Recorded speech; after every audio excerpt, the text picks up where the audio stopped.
सत श्री अकाल जी, स्वागत है इंडिया न्यूज़ पंजाब ते एक बार फिर सारे दर्शकों का। मैं तुहाडे नाल मनप्रीत गिल लेके हाज़र हाँ जी। चर्चा लॉरेंस बिश्नोई के मुद्दे ते लॉरेंस बिश्नोई का मुद्दा पक्या होया पखना इस करके है कि सिद्धू मूसेवाला के कतल दे विच लॉरेंस बिश्नोई के वलों जिम्मेवारियां लित्तियां गईयां सी ते लॉरेंस बिश्नोई के वलों शार्प शूटर भेजे गए सी। हजे तक पूरा स्पष्ट नहीं हो पाया, पूरा साफ नहीं हो पाया कि आखिरकार किन्ने ते कौन सी वो शूटर जिहड़े सिद्धू मूसेवाला ते हमला करके गए ने। तो लॉरेंस बिश्नोई तिहाड़ जेल दे विच बंद सी। बीते दिन ही तिहाड़ जेल तो उन्होंने जानी कि दिल्ली तो मोहाली लिया जाता बाय मानसा, तो पहला मानसा विखे पेशी होंदी है लॉरेंस बिश्नोई की, तो उत्थे मानयोग अदालत के वलों 7 दिनों का रिमांड ते भेज दिता जाता लॉरेंस बिश्नोई नूं। तो उस बाद पंजाब पुलिस लॉरेंस बिश्नोई नूं मोहाली ले आउंदी है। खरड़ CIA स्टाफ दफ्तर दे विच लॉरेंस बिश्नोई नूं रखिया जांदा है ते इन्वेस्टिगेशन की जाएगी। हुण पुछगिछ की जानी है लॉरेंस बिश्नोई तो विक्रमजीत सिंह बराड़, जिन्हां ने विकी गौंडर का एनकाउंटर किया सी, जिहड़े बिना किसी सियासी दबाव तो काम करते हैं, अपनी ड्यूटी करते हैं, वो अधिकारी इस समय मुखी ने जिहड़े हुण जांच करनगे, पुछगिछ करनगे। तो तुहानूं दस दिंदे आ ये वख-वख समय दीयां तस्वीरां ने, वख-वख थावां दीयां तस्वीरां ने। एक तां जदों दिल्ली तो लॉरेंस बिश्नोई नूं कढिया सी, तो उस तो बाद रास्ते दे विच आउंदे पानी वतदियां ने। फिर करनाल दीयां तस्वीरां ने, गड्डियां दा काफला जिहड़ा लॉरेंस बिश्नोई नूं लैके आ रहा दिल्ली तो पूरी सुरक्षा के इंतजाम ने। बुलेट प्रूफ गड्डियां दे विच लेके आंदा है लॉरेंस बिश्नोई नूं। तो इस तो बाद तस्वीरां मानसा दियां ने, मानसा दे विच लिया के मानयोग अदालत च पेश किया लॉरेंस बिश्नोई नूं। 7 दिनों का रिमांड भी हासिल होया पुलिस नूं।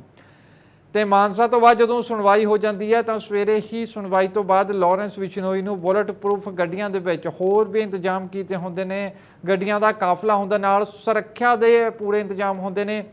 ते तुहानूं दस दिंदे आ पुलिस की निगरानी के हेठ लॉरेंस बिश्नोई नूं पुछगिछ दे लई 7 दिनों का रिमांड जिहड़ा मिलिया उस दे लई मोहाली लिआंदा जांदा। तां फिर पटियाले दीयां तस्वीरां ने, जदों मानसा तो पटियाले रोड ते आउंदे होए गड्डियां दा काफला दिखाई दे रहा।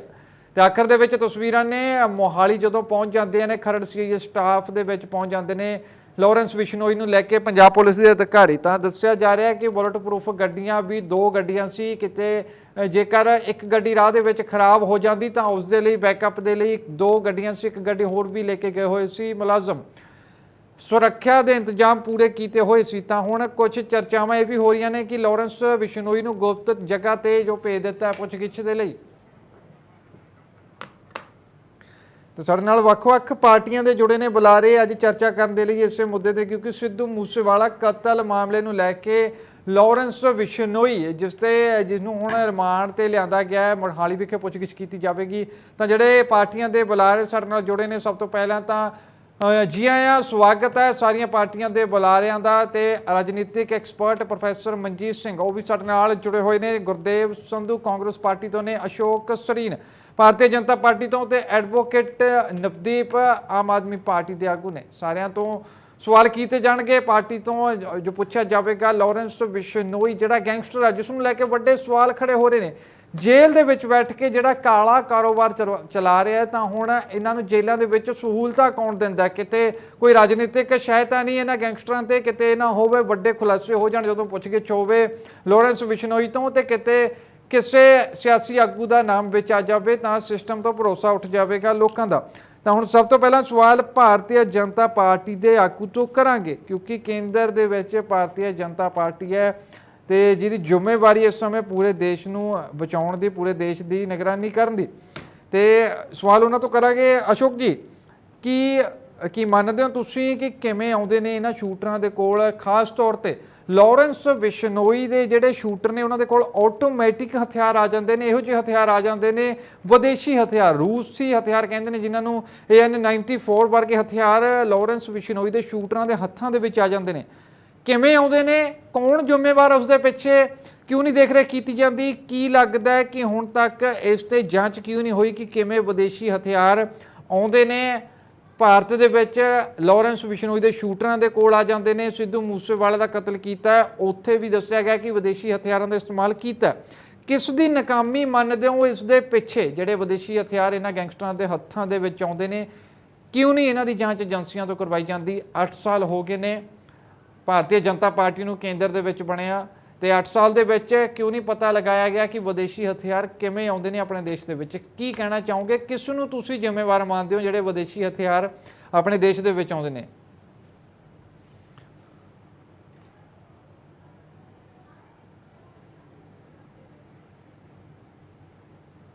राजनीतिक दृष्टिकोण ना किसी भी प्रकार ना नहीं देखना चाहिए, क्योंकि ये वो लोग है जिहड़े समाज के अंदर इनबैलेंस क्रिएट करते हैं, जिन्हां दे करके साडे व्यापारी शहरी नौजवान परेशान भी रहते, नौजवानों को गलत दिशा भी मिलती है। देखो जिथों तक है केंद्र सरकार की जवाबदेही दी, देखो पंजाब के अंदर ये मर्डर होया, मर्डर होने तो तुरंत बाद दिल्ली पुलिस ने अपना जड़ा एक्टिवेट किया मॉड्यूल के उत्ते काम किया, जिहदे नाल बॉम्बे दे विच और वख-वख पासियां दे विच इहदे नाल दे इहदे सहयोगी फड़े गए। ते जदों तक 30 तरीक नूं गोल्डी बराड़ दे मुतलक पंजाब दी सरकार ने ओदी एलओसी ओदी रेड कॉर्नर नोटिस जारी करन दे लई केंद्र सरकार नूं लिखिया, तो तुरंत ਉਹਦੇ ਤੇ ਐਕਸ਼ਨ ਲੈਂਦੇ ਕੇਂਦਰ ਸਰਕਾਰ ਨੇ ਉਹਦੇ ਉੱਤੇ ਵੀ ਕੰਮ ਕੀਤਾ। ਦੇਖੋ ਬਾਕੀ ਜਿਹੜੇ ਕ੍ਰਾਈਮ ਦੇ ਉੱਤੇ ਇਹ ਜਿਹੜੀ ਗੈਂਗਵਾਰ ਕਲਚਰ ਪੰਜਾਬ ਦੇ ਅੰਦਰ ਸ਼ੁਰੂ ਹੋ ਗਿਆ, ਇਹ ਇੱਕ ਬਹੁਤ ਵੱਡਾ ਚਿੰਤਾ ਦਾ ਵਿਸ਼ਾ ਹੈ। ਦੇਖੋ ਮਨਵੀਰ ਜੀ, ਮੈਂ ਕਹਿਣਾ ਹੈ ਕਿ यूपी ਦੇ ਅੰਦਰ ਇਹ ਗੱਲਾਂ यूपी ਬਿਹਾਰ ਚ ਪਹਿਲਾਂ ਸੁਣੀਆਂ ਜਾਂਦੀਆਂ ਸੀ, ਗੈਂਗਸਟਰ ਹੈ ਜੀ, ਲੁੱਟਾਂ ਹੈ, ਖੋਹਾਂ ਹੈ, ਗੋਲੀਬਾਰੀ ਹੈ। ਜਦੋਂ ਦੀ ਯੋਗੀ ਸਰਕਾਰ ਆਈ ਹੈ, ਤੁਸੀਂ यूपी ਸਰਕਾਰ ਦੇ ਵਿੱਚ ਦੇਖੋ ਗੈਂਗਸਟਰ ਜਾਂ ਤਾਂ यूपी ਛੱਡ ਕੇ ਭੱਜ ਗਏ ਜਾਂ ਜੇਲ੍ਹ ਦੇ ਪਿੱਛੇ ਹੈ, ਤੇ ਜਾਂ ਜਿਨ੍ਹਾਂ ਨੇ ਪੁਲਿਸ ਦੇ ਨਾਲ ਮੁਕਾਬਲੇ ਕੀਤੇ ਕਈਆਂ ਦੀ ਜਾਨ ਚਲ ਗਈ, ਕਈ ਜ਼ਖਮੀ ਹੈ। ਕਿ ਪੁਲਿਸ ਦੀ ਇੱਛਾ ਸ਼ਕਤੀ ਸਰਕਾਰ ਦੀ ਇੱਛਾ ਸ਼ਕਤੀ ਦੇ ਉੱਤੇ ਨਿਰਭਰ ਹੁੰਦਾ ਹੈ ਕਿ ਸਰਕਾਰ ਨੇ ਕਿਹੋ ਜਿਹਾ ਕਾਰਗੁਜ਼ਾਰੀ ਕਰਨੀ ਹੈ, ਕਿਹਨਾਂ ਨੂੰ ਫੜਨਾ ਹੈ, ਕਿਹਨਾਂ ਨੂੰ ਡੱਕਣਾ ਹੈ।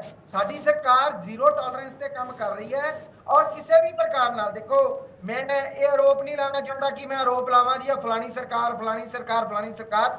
देखो ਅਸੀਂ अपना मॉडल देने जिथे जिथे बीजेपी की सरकार है, किते कोई गैंगस्टर कल्चर है, देखो गुजरात च किते है, देखो यूपी च किते है। अच्छा यूपी ਦੇ ਵਿੱਚ ਠੀਕ ਹੈ, ਤਾਂ यूपी ਦੇ ਵਿੱਚ ਕੀ ਜਿਹੜੇ ਇਲੀਗਲ ਹਥਿਆਰ ਬਣਦੇ ਸੀ ਸੰਧੂ ਸਾਹਿਬ, ਜਿਹੜੇ ਇਲੀਗਲ ਹਥਿਆਰ ਬਣਦੇ ਸੀ यूपी ਦੇ ਵਿੱਚ, ਦੇਸੀ ਕੱਟੇ ਜਿਨ੍ਹਾਂ ਨੂੰ ਕਹਿੰਦੇ ਨੇ ਆਮ ਭਾਸ਼ਾ ਦੇ ਵਿੱਚ, ਕਿ ਪੂਰੀ यूपी ਦੇ ਵਿੱਚ ਬੰਦ ਹੋ ਗਏ, ਹੁਣ ਕਿਤੇ ਵੀ ਨਹੀਂ ਬਣ ਰਹੇ? देखो जे बांधे होंदे ते अज यूपी ਦੇ ਅੰਦਰ शांति ना आंदी, जे अज यूपी च शांति आई है वो इस चीज का सबूत है कि हथियार बनने भी बंद हुए, हथियार चलने भी बंद हुए, चलो बिल्कुल हथियारों ਨੂੰ ਚਲਾਉਣ ਵਾਲੇ ਵੀ ਬੰਦ ਹੋਏ। ਠੀਕ ਹੈ, ਤਾਂ ਆਪਾਂ ਗੱਲ ਪੰਜਾਬ ਦੀ ਕਰਦੇ ਹਾਂ। ਸੰਧੂ ਸਾਹਿਬ, ਮੇਰਾ ਸਵਾਲ ਤੁਹਾਨੂੰ ਇਹ ਸੀ ਕਿ ਵਿਦੇਸ਼ੀ ਹਥਿਆਰ ਆਉਂਦੇ ਨੇ ਪੰਜਾਬ ਦੇ ਵਿੱਚ, ਇਸ ਦੇ ਪਿੱਛੇ ਕਿਸ ਨੂੰ ਜ਼ਿੰਮੇਵਾਰ ਮੰਨਦੇ ਹੋ? ਕਿਵੇਂ ਆਉਂਦੇ ਨੇ, ਕੀ ਸੋਚਦੇ ਹੋ? ਕਿਵੇਂ ਵਿਦੇਸ਼ੀ ਹਥਿਆਰ ਗੈਂਗਸਟਰਾਂ ਦੇ ਹੱਥਾਂ ਦੇ ਵਿੱਚ ਆ ਜਾਂਦੇ ਨੇ? ਦੇਖੋ ਜਿਹੜੇ ਵਿਦੇਸ਼ੀ ਹਥਿਆਰ ਗੈਂਗਸਟਰਾਂ ਦੇ ਹੱਥਾਂ 'ਚ ਆ ਰਿਹਾ, ਇਹ ਬੜਾ ਚਿੰਤਾ ਦਾ ਵਿਸ਼ਾ ਹੈ। ਜਿਹੜਾ ਇਹ ਆਰਪੀਜੀ ਪੰਜਾਬ 'ਚ ਚੱਲ ਗਈ, ਜਿਹੜਾ ਇਹ ਇਸ ਜਿਹੜਾ ਹੱਤਿਆਕਾਂਡ ਦੇ ਵਿੱਚ ਜਿਹੜਾ ਹਥਿਆਰ ਜਿਹੜਾ ਪ੍ਰਯੋਗ ਹੋਇਆ ਹੈ, ਉਹਦੇ ਉੱਤੇ ਜਾਂਚ ਚੱਲ ਰਹੀ ਹੈ ਔਰ ਇਹ ਪਹਿਲੀ ਵਾਰ ਹੋਇਆ। ਇਹ ਜੇ ਆਇਆ ਇਹਦੀ ਤੇ ਸਾਰੀਆਂ ਏਜੰਸੀਆਂ ਕੰਮ ਕਰ ਰਹੀਆਂ। ਇਸੇ ਹੀ ਕਰਕੇ ਦੇਸ਼ ਦੀ ਹਰ ਸਰਕਾਰ ਨੇ, ਹਰ ਸੂਬੇ ਦੀ ਸਰਕਾਰ ਨੂੰ ਦੇਸ਼ ਦੀ ਸਰਕਾਰ ਨੇ ਤਾਲਮੇਲ ਕੀਤਾ ਔਰ ਦੇਸ਼ ਦੇ ਜਿਹੜੇ ਵੀ ਕੋਨੇ ਦੇ ਵਿੱਚ, चाहे कोई यूपी सीगा, चाहे कोई अपना मध्य प्रदेश चल गया, चाहे कोई राजस्थान चल गया, सरकार ने अपनी सारिया नैशनल इन्वेस्टिगेशन एजेंसियां नु चालू किया, इस काम चलाया और इस नेक्सस नु ब्रेक करन दे लई। ਤਾਂ ਗੌਰਵ ਜੀ ਤਾਂ ਤੁਸੀਂ ਤਾਂ ਨਹੀਂ ਮੰਨਦੇ ਕਿ ਬੀਜੇਪੀ ਦੀ ਕੇਂਦਰ ਦੀ ਕਿਤੇ ਨਾਕਾਮੀ ਹੈ ਕਿ ਜਿਹੜੇ ਲਾਰੈਂਸ ਬਿਸ਼ਨੋਈ ਦੇ ਸ਼ੂਟਰ ਨੇ ਉਹਨਾਂ ਦੇ ਹੱਥਾਂ ਦੇ ਵਿੱਚ ਵਿਦੇਸ਼ੀ ਹਥਿਆਰ ਆ ਜਾਂਦੇ ਨੇ, ਇਸ ਦੇ ਪਿੱਛੇ ਕੋਈ ਕੇਂਦਰ ਦੀ ਨਾਕਾਮੀ ਤਾਂ ਨਹੀਂ? बिल्कुल जी, सब तो पहलों तो बड़ी मंदभागा है भी एक जिहड़ा मुजरम है ਉਹਨੂੰ ਕੋਰਟ ਕਹਿ ਰਹੀ ਹੈ ਵੀ ਇਹਨੂੰ ਇੰਨੀ ਕੁ ਸਿਕਿਉਰਿਟੀ ਦਿਓ ਵੀ ਇਹਦੀ ਜਾਨ ਨੂੰ ਖਤਰਾ ਨਾ ਹੋਏ, ਤੇ ਇੱਕ ਜਿਹੜੀ ਮਾਂ ਦਾ ਪੁੱਤ ਤੇ ਪਤਾ ਨਹੀਂ ਕਿੰਨੀਆਂ ਮਾਵਾਂ ਦੇ ਪੁੱਤ ਇਹਨਾਂ ਨੇ ਮਾਰੇ ਨੇ, ਉਹਨਾਂ ਦੀ ਸਿਕਿਉਰਿਟੀ ਦਾ ਫਿਕਰ ਨਾ ਕੋਰਟ ਨੂੰ ਹੈ ਤੇ ਨਾ ਕੇਂਦਰ ਸਰਕਾਰ ਨੂੰ ਹੈ, ਨਾ ਪੰਜਾਬ ਸਰਕਾਰ ਨੂੰ ਹੈ। ਇਹ ਪੰਜਾਬ ਨੂੰ ਲੈ ਕੇ ਕਿੱਧਰ ਨੂੰ ਜਾ ਰਹੇ ਨੇ? ਇਹ ਲੋਕਾਂ ਦੇ ਵਿੱਚ ਹਊਆ ਕਿਸ ਤਰ੍ਹਾਂ ਦਾ ਪੈਦਾ ਕਰ ਰਹੇ ਨੇ? ਮੈਨੂੰ ਇਹ ਨਹੀਂ ਸਮਝ ਆ ਰਹੀ। ਇੱਕ ਬੰਦੇ ਨੂੰ ਕੋਰਟ ਕਹਿ ਰਹੀ ਹੈ ਵੀ ਜੇ ਇਹਦੀ ਜਾਨ ਨੂੰ ਖਤਰਾ ਹੈ ਤੇ ਇਹਨੂੰ ਇਹ ਵੀ ਕੋਰਟ ਨੂੰ, ਜੱਜ ਨੂੰ ਸੋਚਣਾ ਚਾਹੀਦਾ ਹੈ ਵੀ ਜੱਜ ਸਾਹਿਬ ਤੁਸੀਂ ਇਹ ਦੇਖੋ ਵੀ ਜਿਹੜੀਆਂ ਮਾਵਾਂ ਦੇ ਘਰ ਇਹਨਾਂ ਨੇ ਉਜਾੜਤੇ ਜਾਂ ਜਿਨ੍ਹਾਂ ਦੇ ਸੁਹਾਗ ਇਹਨਾਂ ਨੇ ਉਜਾੜਤੇ, ਉਹਨਾਂ ਪ੍ਰਤੀ ਵੀ ਥੋੜੀ ਜਿਹੀ ਸਹਾਨੁਭੂਤੀ ਦਿਖਾ ਦਿਓ। ਸਰਕਾਰਾਂ ਨੂੰ ਕਹੋ ਉਹਨਾਂ ਨੂੰ ਵੀ ਕੋਈ ਸੁਰੱਖਿਆ ਦਿਓ, ਆਮ ਲੋਕਾਂ ਨੂੰ ਵੀ ਸੁਰੱਖਿਆ ਦਿਓ। 2 ਬਖਤਰਬੰਦ ਗੱਡੀਆਂ ਦਿੱਤੀਆਂ ਗਈਆਂ, ਇੰਨੇ ਮੁਲਾਜ਼ਮ ਦਿੱਤੇ ਗਏ ਵੀ ਪਤਾ ਨਹੀਂ, ਮੈਂ ਹੁਣ ਪੰਜਾਬੀ 'ਚ ਜੇ ਕਹਾਂ ਵੀ ਜਵਾਈਆਂ ਵਾਲੀ ਸੇਵਾ ਵਾਂਗੂ ਉਹਨੂੰ ਕੇਂਦਰ ਤੋਂ ਪੰਜਾਬ 'ਚ ਲਿਆਂਦਾ ਗਿਆ ਇੱਥੇ ਘੁਮਾਉਣ ਦੇ ਲਈ ਪੁੱਛਗਿੱਛ ਕਰਨੀ ਹੈ, ਤਾਂ ਇੱਕ ਉਹਨੂੰ ਇੱਕ ਦਾਇਰਾ ਹੁੰਦਾ ਵੀ ਉਹਨੂੰ ਉਸ ਤਰ੍ਹਾਂ ਸੀਕ੍ਰੇਟ ਰੱਖ ਕੇ ਮੀਡੀਆ ਮੀਡੀਆ ਦੇ ਵਿੱਚ ਵੀ ਇਹਦਾ ਮੈਂ ਰੋਲ ਸਮਝਾਂਗਾ। ਮੀਡੀਆ ਕਿਵੇਂ ਮਗਰ ਗੱਡੀਆਂ ਲੈ ਕੇ ਭੱਜਾ ਫਿਰ ਰਿਹਾ ਹੈ ਵੀ ਪਤਾ ਨਹੀਂ ਕਿੱਡੀ ਕੁ ਤੋਪ, ਪਤਾ ਨਹੀਂ ਕੀ ਕਿੱਡਾ ਉਹਨੇ ਦੇਸ਼ ਲਈ ਕੁਰਬਾਨੀ ਕਰਨੀ ਹੈ ਜਾਂ ਕੁਰਬਾਨੀ ਦਿੱਤੀ ਹੈ। ਇਹ ਜੇ ਮੁਜਰਮ ਨੂੰ ਜੇ ਇਹ ਜਿਹੇ ਟ੍ਰੀਟਮੈਂਟ ਮਿਲੇਗਾ ਤੇ ਲੋਕਾਂ ਦੇ ਹੌਸਲੇ ਤਾਂ ਬੁਲੰਦ ਹੋਣਗੇ। ਇਹ ਜਿਹੜੇ ਸ਼ਰਾਰਤੀ ਅਨਸਰ ਨੇ ਜਾਂ ਇਹਨਾਂ ਨੂੰ ਫੋਲੋ ਕਰਨ ਵਾਲਿਆਂ ਦੇ ਹੌਸਲੇ ਬੁਲੰਦ ਹੋਣਗੇ। ਅੱਛਾ ਗੌਰਵ ਜੀ ਜਿਵੇਂ ਜਿਸ ਤਰੀਕੇ ਅਸ਼ੋਕ ਜੀ ਕਹਿੰਦੇ ਨੇ ਹਥਿਆਰ ਆਉਣੇ ਉਹ ਕੇਂਦਰ ਦੀ ਨਾਕਾਮੀ ਹੈ। ਉਹ ਵੀ ਇਹ ਜਿਹੇ ਹਥਿਆਰ ਜਿਹੜੇ ਕੇਂਦਰ ਦੀ ਕਿਸੇ ਏਜੰਸੀ ਕੋਲ ਨਹੀਂ ਜਾਂ ਸਾਡੀ ਮਿਲਟਰੀ ਕੋਲ ਨਹੀਂ ਹੈਗਾ AN-94, ਉਹ ਇਹਨਾਂ ਦੇ ਹੱਥ 'ਚ ਆ ਜਾਣਾ। ਉਹ ਕੇਂਦਰ ਦੀ ਨਾਕਾਮੀ ਹੈ। ਏਜੰਸੀਆਂ ਸੁੱਤੀਆਂ ਪਈਆਂ। ਜੋ ਇਹ ਸਭ ਕੁਝ ਇੱਕ ਮਿਲੀ ਭੁਗਤ ਵਾਂਗੂ ਦਿਖ ਰਿਹਾ ਵੀ ਚੱਲ ਰਿਹਾ। ਇਹ ਕੇਂਦਰ ਸਰਕਾਰ ਇਹਨੂੰ ਇਸ ਤਰ੍ਹਾਂ ਉਭਾਰ ਰਹੀ ਹੈ, ਪੰਜਾਬ 'ਚ ਇਸ ਤਰ੍ਹਾਂ ਦਾ ਮਾਹੌਲ ਪੈਦਾ ਕਰਨਾ ਚਾਹ ਰਹੀ ਹੈ। ਉੱਤੋਂ ਜਿਹੜੀ B ਟੀਮ ਹੈ RSS ਦੀ, ਜਿਹਦੀ ਸਰਕਾਰ ਅੱਜ ਪੰਜਾਬ 'ਚ ਬਣ ਚੁੱਕੀ ਹੈ, ਇਹਨਾਂ ਦੇ 3 ਮਹੀਨਿਆਂ ਦੇ ਦੌਰਾਨ ਜੋ ਕੁਝ ਹੋ ਰਿਹਾ ਪੰਜਾਬ ਦੇ ਲੋਕਾਂ ਨੂੰ ਡਰਾ ਕੇ ਉਹਨਾਂ ਦੇ ਵਿੱਚ ਸਹਿਮ ਪੈਦਾ ਕਰਕੇ ਉਹ ਇਸ ਤਰ੍ਹਾਂ ਦਾ ਮਾਹੌਲ ਪੈਦਾ ਕਰ ਰਹੇ ਨੇ ਵੀ ਬਾਕੀ ਨਾਕਾਮੀਆਂ ਛਪਾਈਆਂ ਜਾਣ, ਉਹਨਾਂ ਨੂੰ ਲੁਕੋ ਲਿਆ ਜਾਏ। ਜਿਹੜਾ ਲੋਕਾਂ ਨੂੰ ਰੁਜ਼ਗਾਰ ਦੇਣ ਦੇ ਵਾਅਦੇ ਕੀਤੇ ਜਾਂ ਹੋਰ ਤਰ੍ਹਾਂ ਦੇ ਵਾਅਦੇ, ਇੱਕ ਚਮਕਦਾ ਸਿਤਾਰਾ, ਉਹਨੂੰ ਸ਼ਰੇਆਮ ਗੋਲੀਆਂ ਵੱਜ ਜਾਣੀਆਂ, ਉਹਦੀ ਸਰਕਾਰ ਸਿਕਿਉਰਿਟੀ ਵਾਪਸ ਲੈ ਲੈਂਦੀ ਹੈ। ਤੇ ਜਿਹੜੇ ਮੁਜਰਮ ਇਹ ਕਾਰਾ ਕਰਦੇ ਨੇ ਉਹਨਾਂ ਨੂੰ ਬੁਲਟ ਪ੍ਰੂਫ ਗੱਡੀਆਂ ਦੇ ਵਿੱਚ ਪੁੱਛਗਿੱਛ ਕਰਨ ਲਈ ਲਿਆਂਦਾ ਜਾ ਰਿਹਾ। ਸਰਕਾਰ ਦਾ ਸਮਾਂ ਵੀ ਜਾਇਆ ਕਰ ਰਹੇ ਨੇ ਤੇ ਲੋਕਾਂ ਦੀਆਂ ਅੱਖਾਂ ਦੇ ਵਿੱਚ ਘੱਟਾ ਪਾ ਰਹੇ ਨੇ। ਸਾਰਾ ਦੇਖ ਰਹੇ ਜੀ ਬਿਲਕੁਲ।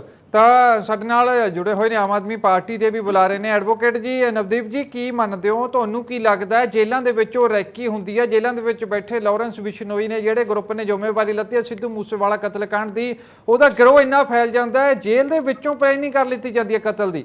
ਕਿਵੇਂ ਜੇਲ੍ਹ ਦੇ ਵਿੱਚੋਂ ਬੈਠ ਕੇ ਸੰਪਰਕ ਕਰਦੇ ਨੇ ਗੈਂਗਸਟਰ? ਕੀ ਉਹਨਾਂ ਦੇ ਕੋਲ ਮੋਬਾਈਲ ਫੋਨ ਕੌਣ ਉਪਲਬਧ ਕਰਾਉਂਦਾ ਉਹਨਾਂ ਨੂੰ? ਕਿਵੇਂ ਸਹੂਲਤਾਂ ਮਿਲਦੀਆਂ ਨੇ? ਤਾਂ ਇਸ ਦੇ ਪਿੱਛੇ ਤੁਸੀਂ ਕਿਸ ਨੂੰ ਜ਼ਿੰਮੇਵਾਰ ਮੰਨਦੇ ਹੋ? ਤਿਹਾੜ ਜੇਲ੍ਹ ਦੇ ਵਿੱਚ ਬੰਦ ਜੀ ਜਿਹੜੇ ਬੀਜੇਪੀ ਦੇ ਪ੍ਰਵਕਤਾ ਔਰ ਕਾਂਗਰਸ ਦੇ ਪ੍ਰਵਕਤਾ ਬੈਠੇ ਆ, ਇਹਨਾਂ ਦੀਆਂ ਗੱਲਾਂ ਸੁਣ ਕੇ ਬੜਾ ਆਪਣੇ ਆਪ ਨੂੰ ਨਮੋਸ਼ੀ ਵੀ ਫੀਲ ਹੁੰਦੀ ਹੈ ਔਰ ਇਹਨਾਂ ਦੀਆਂ ਗੱਲਾਂ ਨੂੰ ਸੁਣ ਕੇ ਕਈ ਹਾਸੀ ਹੁੰਦੀ, ਕਈ ਦੁੱਖ ਹੁੰਦਾ, ਕਈ ਮਨ 'ਚ ਪੀੜਾ ਹੁੰਦੀ ਹੈ ਜਿਹੜੀਆਂ ਗੱਲਾਂ ਕਰਦੇ ਆ ਇਹ ਕਿ ਉਹਦੀ B ਟੀਮ, ਉਹਦੀ C ਟੀਮ। ਕਾਂਗਰਸ ਦੇ ਪਹਿਲਾਂ ਪ੍ਰਵਕਤਾ ਸਾਹਿਬ ਨੂੰ ਪੁੱਛਦਾ ਹੈ ਕਿ ਤੁਹਾਡੇ ਆ 5 ਸਾਲ ਦੀ ਪਿਛਲੀ ਸਰਕਾਰ ਦੇ ਜੋ ਪੰਜਾਬ ਦਾ ਤੁਸੀਂ ਬੁਰਾ ਹਾਲ ਕੀਤਾ ਹੈ। ਦੂਜੀ ਗੱਲ, ਅਸ਼ੋਕ ਜੀ ਬੈਠੇ ਆ ਕਹਿੰਦੇ ਕਿ ਯੂਪੀ ਕਰੀ ਜਾਂਦੇ, ਯੂਪੀ ਜਾ ਕਰਦਾ। ਮੈਂ ਯੂਪੀ ਬਾਰੇ ਵੀ ਜ਼ਿਆਦਾ ਗੱਲ ਨਹੀਂ ਕਰਨਾ ਚਾਹੁੰਦਾ। ਉੱਥੇ ਵੀ ਜਿਹੜਾ ਕਾਸਟ ਵਾਈਜ਼ ਗਰੁੱਪਿਜ਼ਮ, ਇੱਕ ਨੂੰ ਅਪ ਕੀਤਾ ਗਿਆ, ਇੱਕ ਨੂੰ ਡਾਊਨ ਕੀਤਾ ਗਿਆ। ਇੱਕ ਨੂੰ ਅਪ ਕਰਕੇ ਜਿਹੜਾ ਡਾਊਨ ਸੀ ਉਹਨੂੰ ਪੈਰ ਦੀ ਨੋਕ ਤੇ ਰੱਖਿਆ ਜਾ ਰਿਹਾ। ਉਹ ਗੱਲਾਂ ਕਦੇ ਬਾਅਦ ਚ ਕਰਾਂਗੇ ਅਸ਼ੋਕ ਜੀ। ਦੂਸਰੀ ਗੱਲ, ਤੁਸੀਂ ਕਹਿੰਦੇ ਹੋ ਹਿੰਦੁਸਤਾਨ ਦੇ ਕਿਹੜੇ ਸਟੇਟ ਦੇ ਵਿੱਚ ਜਿਹੜੇ ਤੁਸੀਂ ਇਹ ਆਪਣੇ ਗੈਂਗਸਟਰ ਪੈਦਾ ਨਹੀਂ ਹੋਏਗੇ? ਤੁਸੀਂ ਕਿਤੇ ਨਾ ਕਿਤੇ ਪੋਜ਼ਿਟਿਵ ਗੱਲਾਂ ਵੀ ਕਰਿਆ ਕਰੋ। ਤੁਸੀਂ ਪੈਟ ਫਤਰਾਓ ਪੰਜਾਬ ਸਰਕਾਰ ਦੀ ਕਿ ਉਹਨਾਂ ਨੇ ਇੱਥੋਂ ਤੱਕ ਇਨਕੁਆਇਰੀ ਕੀਤੀ ਕਿ ਦਿੱਲੀੋਂ ਜਾ ਕੇ ਉਹਨਾਂ ਦਾ ਰਿਮਾਂਡ ਲੈ ਕੇ ਉਹ ਲੈ ਕੇ ਆਏ ਆ ਔਰ ਰਾਜਸਥਾਨ ਹਰਿਆਣਾ ਤੱਕ ਉਹਨਾਂ ਦਾ ਪਤਾ ਲੱਗਿਆ। ਤੁਹਾਡੇ ਤੋਂ ਠੀਕ ਹੈ ਉਹਨਾਂ ਸੰਧੂ ਸਾਹਿਬ ਤੁਹਾਡੇ ਕੋਲ ਵੀ, ਅਸ਼ੋਕ ਜੀ ਤੁਹਾਡੇ ਕੋਲ ਵੀ ਆਵਾਂਗੇ, ਕੋਈ ਗੱਲ ਨਹੀਂ। ਕਾਂਗਰਸ ਦੇ ਪ੍ਰਵਕਤਾ ਨੂੰ ਪੁੱਛਦਾ ਹੈ ਕਿ ਤੁਸੀਂ ਮੈਨੂੰ ਇਹ ਹੱਥ ਤੁਹਾਡੇ ਸਾਹਮਣੇ ਸਿੱਧੂ ਮੂਸੇਵਾਲਾ ਸਾਹਿਬ ਦੇ ਪਰਿਵਾਰ ਨੇ 4 ਵਾਰ ਉਹਨਾਂ ਨੇ ਜੋੜਤੇ, 5-6 ਵਾਰ ਮੈਂ ਜੋੜ ਚੁੱਕਿਆ ਵੀ ਤੁਸੀਂ ਉਹਨਾਂ ਦੀ ਡੈਥ ਤੇ ਸਿਆਸਤ ਕਰਨੀ ਬੰਦ ਕਰ ਦਿਓ। ਇਵਨ ਕਿ ਤੁਸੀਂ ਗਾਣਾ ਵੀ ਸਾਡਾ ਕਾਂਗਰਸੀ ਨੁਮਾਇੰਦਾ ਸੀ, ਇਹਨੂੰ ਸਿਆਸਤ ਕਰਨੀ ਦੇ ਉੱਪਰ ਗਾਣਾ ਕੱਢ ਕੇ ਵੋਟਾਂ ਕਾਂਗਰਸੀ ਨੁਮਾਇੰਦਾ। ਆਪਾਂ ਲਾਰੈਂਸ ਬਿਸ਼ਨੋਈ ਦੇ ਮੁੱਦੇ ਤੇ ਹੀ ਰਹਾਂਗੇ ਅੱਜ। ਸਾਰੀਆਂ ਪਾਰਟੀਆਂ ਦੇ ਬੁਲਾਰਿਆਂ ਨੂੰ ਮੇਰੀ ਬੇਨਤੀ ਹੈ। ਔਰ ਜਿਹੜੇ ਗੈਂਗਸਟਰ ਹੈ ਇਹ ਅੱਜ ਨਹੀਂ ਪਲੇ ਕੋਈ, ਇਹ ਤੁਹਾਡੀਆਂ 35 ਸਾਲ ਸਰਕਾਰਾਂ ਦੀਆਂ ਸੈਂਟਰ 'ਚ ਬੈਠੀ ਹੈ ਸਰਕਾਰ। ਇਹ ਜਿਹੜੇ ਬਾਹਰ ਬੈਠੇ ਆ ਗੋਲਡੀ ਬਰਾੜ ਵਰਗੇ, ਲਾਰੈਂਸ ਬਿਸ਼ਨੋਈ ਕਿ 30 ਦਿਨ 'ਚ ਪੈਦਾ ਨਹੀਂ ਹੋ ਗਏ। ਇਹਨਾਂ ਦੀ ਉਮਰ 30 ਦਿਨ ਨਹੀਂ, ਇਹਨਾਂ ਦੀ ਉਮਰ ਬਹੁਤ ਵੱਡੀ ਹੈ। ਇਹਨਾਂ ਨੂੰ ਸ਼ੈਲਟਰ ਦਿੱਤੀ ਗਈ ਹੈ, ਇਹਨਾਂ ਨੂੰ ਪ੍ਰੋਟੈਕਸ਼ਨ ਦਿੱਤੀ ਗਈ ਹੈ, ਇਹਨਾਂ ਨੂੰ ਪਾਲਿਆ ਗਿਆ। ਤੁਸੀਂ ਫਿਕਰ ਨਾ ਕਰੋ, ਲੈ ਆਂਦਾ ਪੰਜਾਬ ਦੇ ਵਿੱਚ ਪਤਾ ਲੱਗ ਜੂ ਵੀ ਕਿਹਨਾਂ ਦੇ ਮਗਰ ਹੱਥ ਹੈ, ਕਿਹਨਾਂ ਦਾ ਆਸ਼ੀਰਵਾਦ ਹੈ। ਆ ਚੱਲਣ ਤੋਂ 4 ਦਿਨ ਦੀ ਕਾਰਵਾਈ, ਜਿਹੜੀਆਂ ਵੱਡੀਆਂ ਗੱਲਾਂ ਕਰਦੇ ਆ ਨਾ ਪੰਜਾਬ 'ਚ ਇਹ ਹੋਗਾ ਜੀ, ਪੰਜਾਬ 'ਚ ਉਹ ਹੋਗਾ ਜੀ, ਯੂਪੀ 'ਚ ਆਹ ਕਰਤਾ ਜੀ, ਰਾਜਸਥਾਨ 'ਚ ਆਹ ਕਰਤਾ। ਇੱਕ ਦੁੱਧ ਦਾ ਦੁੱਧ, ਪਾਣੀ ਦਾ ਪਾਣੀ ਕਰਕੇ ਛੱਡਾਂਗੇ ਔਰ ਜਿਹੜਾ ਕਾਨੂੰਨੀ ਕਾਰਵਾਈ ਕਰਕੇ ਛੱਡਾਂਗੇ। ਜਿਹੜੀਆਂ ਗੱਲਾਂ ਕਰਦੇ ਆ ਆਮ ਆਦਮੀ ਪਾਰਟੀ ਬਾਰੇ, ਅਸੀਂ 90 ਦਿਨ ਦੇ ਵਿੱਚ ਚੱਕ ਲਿਆਂਦੇ ਉਹ ਸ਼ੂਟਰ। ਦੇਖੋ ਅਸੀਂ ਜਿਹੜੀ ਸਰਕਾਰ ਬਣੀ ਆ ਤੇ ਜਿੱਦਾਂ ਮਰਡਰ ਹੋਇਆ, ਇਹਨਾਂ ਨੇ ਮਰਡਰ ਦੀ ਸਿਆਸਤ ਕੀਤੀ ਹੈ। ਅਸੀਂ ਸ਼ੂਟਰਾਂ ਨੂੰ ਫੜਨ ਤੱਕ ਉਹਨਾਂ ਨੂੰ ਉਹਨਾਂ ਦੀਆਂ ਜੇਲ੍ਹਾਂ ਵਿੱਚੋਂ ਲਿਆ ਕੇ ਕੋਰਟ 'ਚ ਪੇਸ਼ ਕਰਕੇ ਰਿਮਾਂਡ ਲਏ ਆ। ਦੂਜੀ ਗੱਲ, ਮੈਂ ਕਾਂਗਰਸ ਦੇ ਪ੍ਰਵਕਤਾ ਨੂੰ ਪੁੱਛਦਾ ਕਿ ਕੋਰਟ ਆਫਰ ਸਵਾਲ ਨਹੀਂ ਉਠਾਈ ਦੇ ਹੁੰਦੇ। ਜੱਜ ਸਾਹਿਬ ਨੇ ਦੇਖਣਾ ਹੈ ਵੀ ਕਿਹਨੂੰ ਕਿੰਨੀ ਸਿਕਿਉਰਿਟੀ ਦੇਣੀ ਹੈ, ਕਿਹਨੂੰ ਬੁਲਟ ਪ੍ਰੂਫ ਦੇਣੀ ਹੈ। ਜੇ ਤੁਸੀਂ ਮੇਰੇ ਖਿਆਲ ਜੱਜਾਂ ਨੂੰ ਮੱਤਾ ਦੇਣ ਲੱਗੇ ਨਾ ਤਾਂ ਮੇਰਾ ਖਿਆਲ ਇਸ ਤੋਂ ਵੱਡੀ ਕੋਈ ਗੱਲ ਨਹੀਂ ਹੁਣ ਹੋਣੀਗੀ ਜਿਹੜੀ ਆਪਣੇ ਹਿੰਦੁਸਤਾਨ ਦੇ ਵਿੱਚ। ਸੋ ਥੋੜਾ ਜਿਹਾ ਸ਼ਾਂਤਮਈ ਤਰੀਕੇ ਨਾਲ ਗੱਲ ਕਰਿਆ ਕਰੋ। ਜਿਹੜਾ ਜੁਡੀਸ਼ਰੀ ਉਹਨੂੰ ਪਤਾ ਹੈ ਕਿਸ ਤਰ੍ਹਾਂ ਕਿਸੇ ਸ਼ੂਟਰ ਨੂੰ ਲੈ ਕੇ ਆਉਣਾ, ਉਹਦੀ ਜਾਨ ਨੂੰ ਖਤਰਾ ਹੈ, ਕਿਹੜੇ ਰੂਟਸ ਬਣਨੇ ਆ। ਜਾਂ ਤਾਂ ਤੁਸੀਂ ਇਦਾਂ ਕਰ ਲਓ, ਜੁਡੀਸ਼ਰੀ ਵੀ ਆਪਦੀ ਰਾਏ ਨਾਲ ਤੋਰੋ, ਪੰਜਾਬ ਸਰਕਾਰ ਵੀ ਆਪਦੀ ਰਾਏ ਨਾਲ ਚਲਾਓ, ਸੈਂਟਰ ਸਰਕਾਰ ਵੀ ਆਪਦੀ ਰਾਏ ਨਾਲ ਚਲਾਓ, ਸਾਰਾ ਖਤਮ ਹੀ ਕਰ ਦਿਓ ਨਾ। ਫਿਰ ਇਹ ਗੱਲਾਂ ਨਾ ਕਰਿਆ ਕਰੋ। ਇਹ ਸਭ ਤੁਹਾਡੇ ਪਾਲੇ ਹੋਏ ਆ, ਤੁਹਾਡੇ ਕੰਮ ਕੀਤੇ ਗਏ ਹੋਏ ਆ। ਜਿਹੜੇ ਬਾਹਰਲੇ ਅਸਲੇ ਆ ਰਹੇ ਆ ਐਡੇ ਐਡੇ ਹਰ ਵੇਲੇ 30 ਸਾਲ 35 ਸਾਲ ਸਰਕਾਰਾਂ ਦੀ ਦੇਣ ਹੈ। 35 28 ਸਾਲ ਤੁਸੀਂ ਰਾਜ ਕੀਤਾ ਹੈ, ਠੀਕ ਹੈ, ਠੀਕ ਹੈ, ਬਰਬਾਦ ਕੀਤਾ ਹੈ ਬਿਲਕੁਲ ਪੰਜਾਬ ਦੀ ਕਿਸਾਨੀ, ਪੰਜਾਬ ਦੀ ਜਵਾਨੀ ਬਰਬਾਦ ਕੀਤੀ ਹੈ, ਪੰਜਾਬ ਦਾ ਵਪਾਰ ਬਰਬਾਦ ਕੀਤਾ ਹੈ। ਕੱਲੀ 30 ਦਿਨ ਚ ਜਿਹੜੇ ਸ਼ੂਟਰ ਪੈਦਾ ਹੋ ਗਏ, 4 ਦਿਨ ਜੋ ਕੋਈ ਗੱਲ ਨਹੀਂ, ਸਾਰੀ ਇਨਕੁਆਇਰੀ ਹੋ ਜਾਏਗੀ, ਪਤਾ ਲੱਗ ਜਾਏਗਾ ਕਿਹਦੀ ਸ਼ੈਲਟਰ ਸੀ। ਮਨਜੀਤ ਸਿੰਘ ਜੀ ਤੁਸੀਂ ਕੀ ਮੰਨਦੇ ਹੋ? ਵੱਖ-ਵੱਖ ਪਾਰਟੀਆਂ ਦੇ ਬੁਲਾਰਿਆਂ ਦੀ ਗੱਲ ਤੁਸੀਂ ਸੁਣੀ ਹੈ, ਤੁਹਾਨੂੰ ਪਤਾ ਰਾਜਨੀਤੀ ਦੇ ਬਾਰੇ ਕਿ ਰਾਜਨੀਤੀ ਦੇ ਵਿੱਚ ਹਮੇਸ਼ਾ ਜਿਹੜੇ ਆਗੂ ਨੇ ਆਪਣੀ ਪਾਰਟੀ ਨੂੰ ਕਦੇ ਵੀ ਕੋਈ ਜਿਹੜਾ ਆਗੂ ਆ ਪਾਰਟੀ ਦਾ ਬੁਲਾਰਾ ਮਾੜਾ ਨਹੀਂ ਕਹੇਗਾ, ਹਮੇਸ਼ਾ ਆਪਣੀ ਪਾਰਟੀ ਦੀ ਸ਼ੋਭਾ ਕਰੇਗਾ, ਚਾਹੇ ਉਹ ਕੇਂਦਰ ਦੇ ਵਿੱਚ ਸਰਕਾਰ ਹੈ ਉਸ ਦੇ ਆਗੂ ਨੇ, ਚਾਹੇ ਸੂਬਾ ਸਰਕਾਰ ਹੈ ਉਸ ਦੇ ਆਗੂ ਨੇ। ਖੈਰ ਅਸੀਂ ਤਾਂ ਪੰਜਾਬ ਦਾ ਭਲਾ ਚਾਹੁੰਦੇ ਹਾਂ, ਸਾਰੇ ਪੰਜਾਬ ਦਾ ਦੇਸ਼ ਦਾ ਭਲਾ ਚਾਹੁੰਦੇ ਨੇ। ਤੁਸੀਂ ਕੀ ਮੰਨਦੇ ਹੋ ਕਿ ਲਾਰੈਂਸ ਬਿਸ਼ਨੋਈ ਤੇ ਸਭ ਤੋਂ ਵੱਧ ਮਾਮਲੇ ਪੰਜਾਬ ਦੇ ਵਿੱਚ ਦਰਜ ਨੇ? 17 ਮਾਮਲੇ ਉਸ ਤੇ ਪੰਜਾਬ ਦੇ ਵਿੱਚ ਦਰਜ ਨੇ, ਦਿੱਲੀ ਦੇ ਵਿੱਚ 4 ਮਾਮਲੇ ਨੇ, ਤਾਂ ਉਹਨੂੰ ਦਿੱਲੀ ਦੀ ਤਿਹਾੜ ਜੇਲ੍ਹ ਦੇ ਵਿੱਚ ਰੱਖਿਆ ਜਾਂਦਾ ਹੈ। 2017 ਤੋਂ ਬਾਅਦ ਇੱਕ ਵਾਰ ਵੀ ਉਸ ਨੂੰ ਪੰਜਾਬ ਦੀ ਜੇਲ੍ਹ ਦੇ ਵਿੱਚ ਨਹੀਂ ਲਿਆਂਦਾ ਗਿਆ। ਇਸ ਦੇ ਪਿੱਛੇ ਕੀ ਕਾਰਨ ਮੰਨਦੇ ਹੋ ਕਿ ਦੇਰੀ ਤਾਂ ਨਹੀਂ ਕੀਤੀ ਲਾਰੈਂਸ ਬਿਸ਼ਨੋਈ ਨੂੰ ਜੋ ਰਿਮਾਂਡ ਲੈ ਕੇ ਪੰਜਾਬ ਦੇ ਵਿੱਚ ਪੁੱਛਗਿੱਛ ਕਰਨ ਦੇ ਲਈ? ਕਿਉਂਕਿ ਪੰਜਾਬ ਦੇ ਵਿੱਚ ਵੀ ਤਾਂ ਕਈ ਵੱਡੀਆਂ ਸਾਜ਼ਿਸ਼ਾਂ ਕੀਤੀਆਂ ਨੇ, ਜ਼ਿੰਮੇਵਾਰੀਆਂ ਲੱਤੀਆਂ ਨੇ, ਔਰ ਜੇਲ੍ਹ ਦੇ ਵਿੱਚ ਬੈਠ ਕੇ ਗੈਂਗਸਟਰ ਜਿਹੜਾ ਗਰੁੱਪ ਹੈ ਉਹ ਚਲਾਇਆ ਜਾਂਦਾ ਹੈ। ਕੀ ਕਾਰਨ ਮੰਨਦੇ ਹੋ ਤੁਸੀਂ ਇਸ ਦੇ ਪਿੱਛੇ? ਲਾਰੈਂਸ ਬਿਸ਼ਨੋਈ ਦਾ ਪੰਜਾਬ ਆਉਣਾ, ਪੰਜਾਬ ਪੁਲਿਸ ਵੱਲੋਂ ਲੈ ਕੇ ਆਉਣਾ ਔਰ ਕੋਰਟ ਵਿੱਚ ਇਸ ਗੱਲ ਲਈ ਕਨਵਿੰਸ ਕਰ ਦੇਣਾ ਪੰਜਾਬ ਪੁਲਿਸ ਵੱਲੋਂ ਕਿ ਨਹੀਂ ਅਸੀਂ ਹਰ ਹਿਫਾਜ਼ਤ ਦੇ ਨਾਲ ਇਸ ਨੂੰ ਰੱਖਾਂਗੇ, ਲੈ ਕੇ ਜਾਵਾਂਗੇ। ਇਹ ਇੰਜ ਕੱਲ ਜਸ਼ਨ ਮਨਾਇਆ ਜਾ ਰਿਹਾ ਸੀ ਵੀ ਜਿਵੇਂ ਸਾਰਾ ਮਾਮਲਾ ਹੱਲ ਹੋ ਗਿਆ ਹੋਵੇ। ਉਸ ਨੂੰ ਇੱਥੇ ਲਿਆਂਦਾ ਗਿਆ, ਅਜੇ ਸਾਰੀ ਤਹਿਕੀਕਾਤ ਹੋਊਗੀ, ਬਹੁਤ ਗੱਲਾਂ ਤਹਿਕੀਕਾਤ ਕੀ ਕਰਨੀਆਂ, ਉਹ ਤੇ ਖੁਦ ਹੀ ਕਹਿੰਦਾ ਤੇ ਮੈਂ ਮਾਰਿਆ, ਕਰੋ ਕੀ ਕਰਨਾ ਤੁਸੀਂ ਜੀ। ਉਹ ਤੇ ਇੱਕ ਬਰਾਬਰ ਦੀ ਸਰਕਾਰ ਚੱਲ ਰਹੀ ਹੈ, ਉਹ ਕਿਸੇ ਨੂੰ ਨਹੀਂ ਪੁੱਛਦੇ। ਇਹ ਪਤਾ ਲੈਣ ਦੀ ਗੱਲ ਹੈ ਕਿ ਇਹਨਾਂ ਦੀ ਅਸਲੀ ਸ਼ਕਤੀ ਕਿੱਥੇ ਆ, ਦੇਸ਼ ਦੇ ਅੰਦਰ ਆ ਵਿਦੇਸ਼ਾਂ 'ਚ ਆ। ਜੇ ਦੇਸ਼ ਦੇ ਅੰਦਰ ਹੈਗੀ ਆ, ਵਿਦੇਸ਼ਾਂ 'ਚ ਤੇ ਉਹ ਵੀ ਗੱਲ ਆ ਹੀ ਰਹੀ ਹੈ ਸਾਰੀ। ਗੋਲਡੀ ਬਰਾੜ ਜਾਂ ਹੋਰ ਸਾਰਾ ਉਹ ਵੀ ਕਲੇਮ ਕਰ ਰਹੇ, ਓਪਨਲੀ ਕਹਿ ਰਹੇ ਆ, ਕੋਈ ਇਹ ਲੁਕ ਛੁਪ ਕੇ ਥੋੜੀ ਕਹਿ ਰਹੇ ਆ। ਜਿਹੜਾ ਦੂਜਾ ਸਵਾਲ ਤੁਹਾਡਾ ਕਿਵੇਂ ਹੁੰਦਾ ਉਹ ਅਲੱਗ ਸਵਾਲ ਹੈ। ਪਹਿਲਾਂ ਤੇ ਜਿਹੜੀ ਰਾਜਨੀਤੀ ਸਾਡੀ ਜੁੜੀ ਹੋਈ ਹੈ ਇਹਨਾਂ ਗੈਂਗਸਟਰਾਂ ਦੇ ਨਾਲ, ਆ ਹੁਣ ਬੀਜੇਪੀ ਦੇ ਪ੍ਰਵਕਤਾ ਕਹਿ ਰਹੇ ਸੀ ਅਸੀਂ ਇੰਜ ਯੂਪੀ ਚੇਂਜ ਕਰਤਾ, ਫਿਰ ਅਕਾਲੀਆਂ ਦੇ ਨਾਲ 10 ਸਾਲ ਪੰਜਾਬ 'ਚ ਕੀ ਕੀਤਾ ਭਾਈ? ਉਦੋਂ ਨਹੀਂ ਸੀਗੇ ਇੱਥੇ ਹੈਗੇ, ਉਹਦੀ ਜ਼ਿੰਮੇਵਾਰੀ ਵੀ ਲਓ ਨਾ ਜੀ। ਕਿ ਤੁਸੀਂ ਪੰਜਾਬ 'ਚ 10 ਸਾਲ ਅਕਾਲੀਆਂ ਦੇ ਨਾਲ ਸੀ, ਉਦੋਂ ਗੈਂਗਸਟਰ ਹੈ ਨਹੀਂ ਸੀ ਇੱਥੇ। ਉਦੋਂ ਕਿੰਨੇ ਕੁ ਤੁਸੀਂ ਇਹਨਾਂ ਤੋਂ ਮੁਕਤੀ ਪਵਾਈ ਪੰਜਾਬ ਦੀ? ਹਰ ਕੋਈ ਜਿਹੜਾ ਬੰਦਾ ਵੀ 2 ਨੰਬਰੀ ਕੰਮ ਕਰਦਾ, ਭਾਵੇਂ ਉਹ ਕਾਲੇ ਧਨ ਦਾ ਕੰਮ ਕਰਦਾ, ਭਾਵੇਂ ਉਹ ਸਰਕਾਰੀ, ਭਾਵੇਂ ਉਹ ਕੁਦਰਤੀ ਸਾਧਨਾਂ ਦੀ ਲੁੱਟ ਕਰਦਾ, ਜਿਵੇਂ ਹੁਣ ਕਈ ਮਿਨਿਸਟਰ ਸਾਹਮਣੇ ਆ ਰਹੇ ਆ, ਦਰਖਤਾਂ ਦਾ ਹੋਰਨਾਂ ਦਾ ਸਾਰਾ ਆ ਰਿਹਾ, ਰੇਤਾ ਬਜਰੀ ਦਾ ਜੋ ਵੀ ਮਾਫੀਆ ਕਿਸੇ ਕਿਸਮ ਦਾ ਹੋਵੇ, ਭਾਵੇਂ ਉਹ ਡਰੱਗ ਮਾਫੀਆ, ਕਿਸੇ ਵੀ ਕਿਸਮ ਦਾ ਜਿਹੜਾ ਮਾਫੀਆ ਕੰਮ ਕਰ ਰਿਹਾ, ਉਹ ਇਹਨਾਂ ਲੋਕਾਂ ਦੇ ਸਹਾਰੇ ਚੱਲਦਾ ਤੇ ਇਹਨਾਂ ਲੋਕਾਂ ਨੂੰ ਪੈਸਾ ਵੀ ਉੱਥੋਂ ਆਉਂਦਾ। ਉਹ ਕਿਹੜੇ ਰਾਜਨੀਤਿਕ ਲੋਕ ਆ ਜਿਹੜੇ ਇਹਨਾਂ ਨੂੰ ਸ਼ੈਲਟਰ ਕਰਦੇ ਆ, ਪੰਜਾਬ ਦੇ ਵਿੱਚ ਅਸ਼ਾਂਤੀ ਫੈਲਾਉਂਦੇ ਆ ਤੇ ਪੈਰਲਲ ਤੌਰ ਤੇ ਇੰਨਾ ਮਜ਼ਬੂਤ ਕਰ ਦਿੰਦੇ ਆ ਕਿ ਜਿਹੜੀ ਚੁਣੀ ਹੋਈ ਸਰਕਾਰ ਆ ਉਹਨਾਂ ਦੀ ਬੇਵੱਸੀ ਲੱਗਦੀ ਆ। ਕੱਲ ਤੁਹਾਨੂੰ ਨਹੀਂ ਲੱਗ ਰਿਹਾ ਕਿ ਜਿਹੜੀ ਮਿੰਨਤਾਂ ਕਰ ਰਹੀ ਸੀ, ਲਿੱਲੜੀਆਂ ਕੱਢ ਰਹੀ ਸੀ ਪੰਜਾਬ ਜਿਹੜੀ ਪੁਲਿਸ ਉੱਥੇ ਜਾ ਕੇ ਕਿ ਰੱਬ ਦਾ ਵਾਸਤਾ ਸਾਡੀ ਕਿਤੇ ਹੱਤਕ ਨਾ ਕਰਾ ਦਿਓ, 50 ਗੱਡੀਆਂ ਉਹਨੂੰ ਲੈ ਕੇ ਆਈਆਂ ਜਿਵੇਂ ਕਿਤੇ ਬਹੁਤ ਵੱਡਾ ਕੋਈ ਹੀਰੋ ਉਹਦੀ ਹੋਵੇ।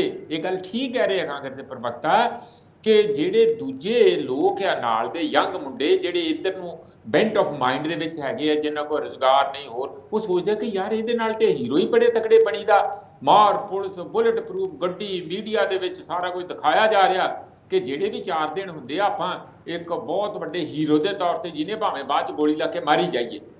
ਇਸ ਕਿਸਮ ਦਾ ਇੰਨਾ ਜ਼ਿਆਦਾ ਉਹਨੂੰ ਦੇਣਾ, ਮੀਡੀਆ ਵੀ ਦੱਸ ਰਿਹਾ ਭੱਜ ਕੇ ਪਿੱਛੇ ਇਸ ਗੱਡੀ 'ਚ ਬੈਠਾ ਜੀ, ਆ ਬੁਲਟ ਪ੍ਰੂਫ ਗੱਡੀ ਆ ਜੀ ਇੱਧਰ ਦੀ, ਕਿਉਂ ਕਵਰੇਜ, ਕਿਉਂ ਚੁੱਪ ਕਰਕੇ ਉਹ ਬੰਦੇ ਦਾ ਜਿਹੜੀ ਕਾਰਵਾਈ ਕਰਨੀ ਆ, ਮਾਰ ਢੰਡੋਰਾ ਪਿੱਟਿਆ ਸਾਰੀ ਦੁਨੀਆ ਦੇ ਵਿੱਚ ਇਸ ਤਰੀਕੇ ਨਾਲ। ਤੁਹਾਨੂੰ ਯਾਦ ਹੋਣਾ ਰਾਮ ਰਹੀਮ ਦਾ ਜਦੋਂ ਕਾਬਲਾ ਚੱਲਿਆ ਸੀ, ਪੰਚਕੂਲੇ ਆਇਆ ਸੀਗਾ, ਬਿਲਕੁਲ ਲਾਈਵ ਕਵਰੇਜ ਲਗਾਤਾਰ ਮੀਡੀਆ ਦੀ ਚੱਲ ਰਹੀ। ਉਹ ਗੱਲ ਹੋਰ ਸੀ, ਉਹ ਕੋਈ ਉਸ ਕਿਸਮ ਦੀ ਗੱਲ ਨਹੀਂ ਸੀ, ਪਰ ਉਹਦੇ ਇੱਕ law and order the problem ਸੀ। ਇੱਥੇ ਪ੍ਰੋਬਲਮ ਗੈਂਗਸਟਰ ਦੀ ਹੈ, ਜਿਵੇਂ ਕਿਤੇ ਬਹੁਤ ਵੱਡਾ ਹੀਰੋ ਆ ਰਿਹਾ ਹੋਵੇ। ਇਹ ਗੱਲਾਂ ਬਦਲਣੀਆਂ ਚਾਹੀਦੀਆਂ। ਤਾਂ ਮਨਜੀਤ ਸਿੰਘ ਜੀ ਮੰਨਦੇ ਕਿਉਂ ਤੁਸੀਂ ਐਡੇ ਵੱਡੇ ਗੈਂਗਸਟਰਾਂ ਨੂੰ ਬਣਾਇਆ ਕਿਹਨਾਂ ਨੇ? ਡੀਲ ਕਰਨਾ ਚਾਹੀਦਾ, ਨਾ ਕਿ ਉਹਨਾਂ ਨੂੰ ਤੁਸੀਂ ਹੋਰ ਹੀਰੋ ਦੇ ਤੌਰ ਤੇ ਕਿ ਪੰਜਾਬ ਪੁਲਿਸ ਕਮਜ਼ੋਰ ਲੱਗ ਰਹੀ ਸੀ ਉਹਦੇ ਸਾਹਮਣੇ, ਉਹ ਜ਼ਿਆਦਾ ਤਕੜਾ ਲੱਗ ਰਿਹਾ ਸੀਗਾ। ਇਹ ਗੱਲਾਂ ਲੋਕਾਂ ਦੇ ਮਨਾਂ 'ਚ ਜਾਂ ਯੂਥ ਦੇ ਮਨ 'ਚ ਕੋਈ ਚੰਗਾ ਇੰਪੈਕਟ ਨਹੀਂ ਪਾਉਂਦੀਆਂ। ਦੂਜੀ ਗੱਲ, ਮੈਂ ਬਹੁਤ ਜ਼ਿਆਦਾ ਟਾਈਮ ਲੈ ਗਿਆ, ਬਿਨਾਂ ਸਰਕਾਰ ਤੋਂ ਤਾਂ ਜਾਂ ਜਿਹੜੇ ਜੇਲ੍ਹ ਦੀ ਸਾਰਾ ਐਡਮਿਨਿਸਟ੍ਰੇਸ਼ਨ ਆ, ਸਰਕਾਰ ਦਾ ਮਤਲਬ ਸਰਕਾਰ ਨਾ ਕਹਿ ਲਓ ਤੁਸੀਂ,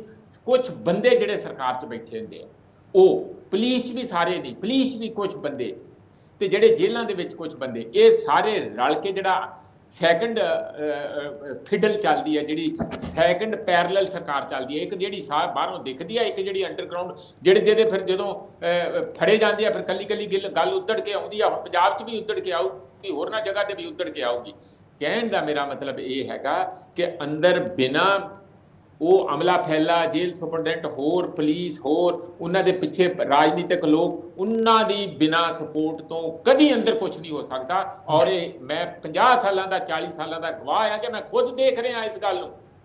ਫੀਮ ਲੈਣੀ ਫੀਮ ਲੈ ਲਓ, ਪੋਸਟ ਲੈਣਾ ਪੋਸਟ ਲੈ ਲਓ, ਹਰ ਅਯਾਸ਼ੀ ਦਾ ਸਮਾਨ ਅੰਦਰ ਮਿਲਦਾ, ਹਰ ਨਸ਼ਾ ਮਿਲਦਾ, ਹਰ ਹਥਿਆਰ ਮਿਲਦਾ, ਹਰ ਫੋਨ ਮਿਲਦਾ। ਜਿੰਨਾ ਇਹ ਹੈ ਕਿ ਜੇ ਜ਼ਿਆਦਾ ਸ਼ਕਤੀ ਹੋਊਗੀ ਪੈਸਾ ਜ਼ਿਆਦਾ ਦੇਣਾ ਪਊਗਾ, ਜੇ ਸ਼ਕਤੀ ਘੱਟ ਹੈ ਜਰਾ ਸਸਤਾ ਚਲੇ ਜਾਊਗਾ। ਇਹ ਹਾਲਾਤ ਆ ਸਾਡੇ। ਜੀ ਠੀਕ ਹੈ ਅਸ਼ੋਕ ਜੀ, ਵੱਖ-ਵੱਖ ਪਾਰਟੀਆਂ ਦੇ ਆਗੂ ਸਵਾਲ ਵੀ ਖੜੇ ਕਰਦੇ ਨੇ, ਤੁਹਾਡੇ ਤੇ ਰਾਜਨੀਤਿਕ ਮਾਹਰ ਸਾਡੇ ਨਾਲ ਜੁੜੇ ਹੋਏ ਨੇ, ਉਹਨਾਂ ਨੇ ਵੀ ਬਿਲਕੁਲ ਦਰੁਸਤ ਗੱਲ ਕਹੀ ਹੈ ਕਿ ਪੰਜਾਬ ਦੇ ਵਿੱਚ ਅਕਾਲੀ ਦਲ ਦੇ ਨਾਲ ਉਦੋਂ ਗੱਠਜੋੜ ਸੀ, ਜਦੋਂ 10 ਸਾਲ ਸਰਕਾਰ ਰਹੀ ਅਕਾਲੀ ਦਲ ਦੀ, ਉਦੋਂ ਕੀ ਕਰ ਦਿੱਤਾ ਪੰਜਾਬ ਦੇ ਵਿੱਚ ਗੈਂਗਸਟਰ ਉਦੋਂ ਵੀ ਹੁੰਦੇ ਸੀ, ਪੰਜਾਬ ਦੇ ਵਿੱਚ ਅਪਰਾਧ ਉਦੋਂ ਵੀ ਇਸ ਤਰੀਕੇ ਹੁੰਦੇ ਸੀ। ਤਾਂ ਹੁਣ ਵੀ ਤਿਹਾੜ ਜੇਲ੍ਹ ਹੈ ਦਿੱਲੀ ਦੇ ਵਿੱਚ, ਤਿਹਾੜ ਜੇਲ੍ਹ ਦੇ ਵਿੱਚ ਬੈਠ ਕੇ ਗੋਲਡੀ ਬਰਾੜ ਦੇ ਨਾਲ ਸੰਪਰਕ ਕੈਨੇਡਾ ਦੇ ਵਿੱਚ ਕੀਤਾ ਜਾਂਦਾ। ਕੌਣ ਮੋਬਾਈਲ ਫੋਨ ਪਹੁੰਚਾ ਗਿਆ ਤਿਹਾੜ ਜੇਲ੍ਹ ਦੇ ਵਿੱਚ? ਕਿਵੇਂ ਲਾਰੈਂਸ ਬਿਸ਼ਨੋਈ ਜੋ ਤਿਹਾੜ ਜੇਲ੍ਹ ਦੇ ਵਿੱਚ ਬੈਠ ਕੇ ਆਪਣਾ ਐਡਾ ਵੱਡਾ ਜਿਹੜਾ ਗਰੁੱਪ ਹੈ ਉਹ ਚਲਾਉਂਦਾ, ਐਡੇ ਵੱਡੇ ਗੈਂਗਸਟਰ ਗਰੁੱਪ ਨੂੰ ਚਲਾਉਂਦਾ ਹੈ, ਉਸ ਦੇ ਪਿੱਛੇ ਕਿਸ ਦੀ ਨਾਕਾਮੀ ਹੈ? ਇਸ ਦੇ ਪਿੱਛੇ ਤੁਸੀਂ ਕਿਸ ਨੂੰ ਜ਼ਿੰਮੇਵਾਰ ਕਹੋਗੇ, ਕਿਹੜੀ ਪਾਰਟੀ ਨੂੰ ਜ਼ਿੰਮੇਵਾਰ ਕਹੋਗੇ? ਕਿਉਂਕਿ ਮਿਲੀ ਭੁਗਤ ਤਾਂ ਜ਼ਰੂਰ ਕਿਸੇ ਨਾ ਕਿਸੇ ਦੀ ਹੈ ਨਾ, ਉਸ ਦੇ ਬਾਰੇ ਕਿਉਂ ਨਹੀਂ ਪਤਾ ਲਗਾਇਆ ਜਾ ਰਿਹਾ? ਕੌਣ ਜੇਲ੍ਹਾਂ ਦੇ ਵਿੱਚ ਫੋਨ ਉਪਲਬਧ ਕਰਾਉਂਦਾ ਲਾਰੈਂਸ ਬਿਸ਼ਨੋਈ ਨੂੰ ਜੇਲ੍ਹਾਂ ਦੇ ਵਿੱਚ? ਇਸ ਬਾਰੇ ਕੀ ਕਹਿਣਾ ਚਾਹੋਗੇ? ਦੇਖੋ ਸਭ ਤੋਂ ਪਹਿਲਾਂ ਤਾਂ ਮੈਂ ਆਪਣੇ ਕਾਂਗਰਸ ਦੇ ਪ੍ਰਵਕਤਾ ਮਿੱਤਰ ਕਹਿ ਰਹੇ ਸੀ ਕਿ ਬੀਜੇਪੀ ਦੇ ਉੱਤੇ ਆਰੋਪ ਲਾ ਰਹੇ ਸੀਗੇ ਕਿ ਉਹਨੂੰ ਕੋਟਾਂ ਦੇ ਉੱਤੇ ਪ੍ਰਸ਼ਨ ਚਿੰਨ੍ਹ ਲਾ ਰਹੇ ਸੀ। ਮੈਂ ਕਿਹਾ ਕਾਂਗਰਸ ਪਾਰਟੀ ਉਹੀ ਹੈ, ਮੈਂ ਯਾਦ ਕਰਾ ਦੇਣਾ ਚਾਹਨਾ ਹੈ ਜਦੋਂ ਅਬਦੁਲ ਕਸਾਬ ਨੂੰ ਫਾਂਸੀ ਹੋਈ ਸੀ ਤੇ ਇਹਨਾਂ ਦੇ ਜਿਹੜੇ ਉਹ ਸੀ ਸੋਨੀਆ ਗਾਂਧੀ ਮੈਡਮ ਰੋਣ ਲੱਗ ਪਏ ਸੀ ਬਾਟਲਾ ਹਾਊਸ ਐਨਕਾਊਂਟਰ, ਜਿਨ੍ਹਾਂ ਨੇ ਲੋਕ ਸਭਾ ਦੇ ਅੰਦਰ ਜਾ ਕੇ ਸਵਾਲ ਦਾ ਜਵਾਬ ਅਸ਼ੋਕ ਜੀ ਇਹ ਗੱਲਾਂ ਪਾਸੇ ਨੇ। ਸਾਰੀਆਂ ਪਾਰਟੀਆਂ ਦੇ ਬੁਲਾਰਿਆਂ ਨੂੰ ਬੇਨਤੀ ਇਹੀ ਆ, ਸਾਰੀਆਂ ਪਾਰਟੀਆਂ ਦੇ ਬੁਲਾਰਿਆਂ ਨੂੰ ਬੇਨਤੀ ਇਹੀ ਹੈ ਕਿ ਜਿਹੜਾ ਸਵਾਲ ਪੁੱਛਿਆ ਜਾਵੇ ਆਪਾਂ ਉਸ ਦਾ ਹੀ ਜਵਾਬ ਦਈਏ, ਹੋਰ ਚੱਕਰਾਂ ਦੇ ਵਿੱਚ ਉਲਝ ਕੇ ਟਾਈਮ ਵੇਸਟ ਕਰਨ ਦਾ ਕੋਈ ਫਾਇਦਾ ਨਹੀਂ।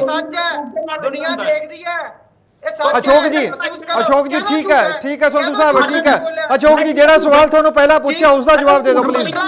ਜਦੋਂ ਕਸਾਬ ਨੂੰ ਫਾਂਸੀ ਹੋਈ ਬਾਟਲਾ ਹਾਊਸ ਐਨਕਾਊਂਟਰ ਹੋਇਆ, ਸੋਨੀਆ ਗਾਂਧੀ ਰੋਏ ਨਹੀਂ, ਉਹਨਾਂ ਨੇ ਕਿਹਾ ਨਹੀਂ ਮੈਨੂੰ ਸਾਰੀ ਰਾਤ ਨੀਂਦ ਨਹੀਂ ਆਈ, ਉਹ ਝੂਠ ਬੋਲਣ ਦਾ ਉਹਨਾਂ ਨੇ ਕਿਹਾ ਨਹੀਂ ਸੋਨੀਆ ਗਾਂਧੀ ਜੀ ਨੇ, ਮੈਂ ਟੀਵੀ ਤੇ ਔਨ ਰਿਕਾਰਡ ਕਰ ਲਿਆ, ਕੱਢ ਲਓ ਜੇ ਗਲਤ ਹੋਗੀ ਟੀਵੀ ਤੇ ਦੁਨੀਆ ਦੇ ਸਾਹਮਣੇ ਮਾਫੀ ਮੰਗੂਗਾ, ਟੀਵੀ ਤੇ ਸਾਹਮਣੇ ਮਾਫੀ।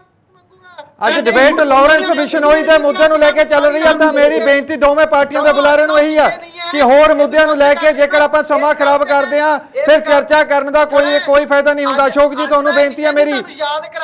ਅਸ਼ੋਕ ਜੀ ਠੀਕ ਹੈ, ਅਸ਼ੋਕ ਜੀ ਕਿਸੇ ਦਿਨ ਹੋਰ ਗੈਂਗਸਟਰਾਂ ਦੇ ਹੱਥ 'ਚ ਅੱਜ ਦਾ ਵਿਸ਼ਾ ਇਹ ਹੈ AN94 ਗੈਂਗਸਟਰਾਂ ਦੇ ਹੱਥ 'ਚ ਕਿਵੇਂ ਆਏ? ਅਸ਼ੋਕ ਜੀ ਜਿਹੜਾ ਸਵਾਲ ਤੁਹਾਨੂੰ ਪੁੱਛਿਆ ਮੇਰੀ ਬੇਨਤੀ ਇਹੀ ਹੈ ਉਸ ਸਵਾਲ ਦਾ ਜਵਾਬ ਦਿੱਤਾ ਜਾਵੇ। ਤੁਸੀਂ ਤੁਹਾਡੇ ਉਸੇ ਗੱਲ ਤੇ ਆ ਰਹੇ ਆ, ਇਹ ਝੂਠੀ ਸਾਜ਼ਿਸ਼ ਜਦੋਂ ਮਰਜ਼ੀ ਇਹਦੇ ਤੇ ਗੱਲ ਕਰ ਲਈ।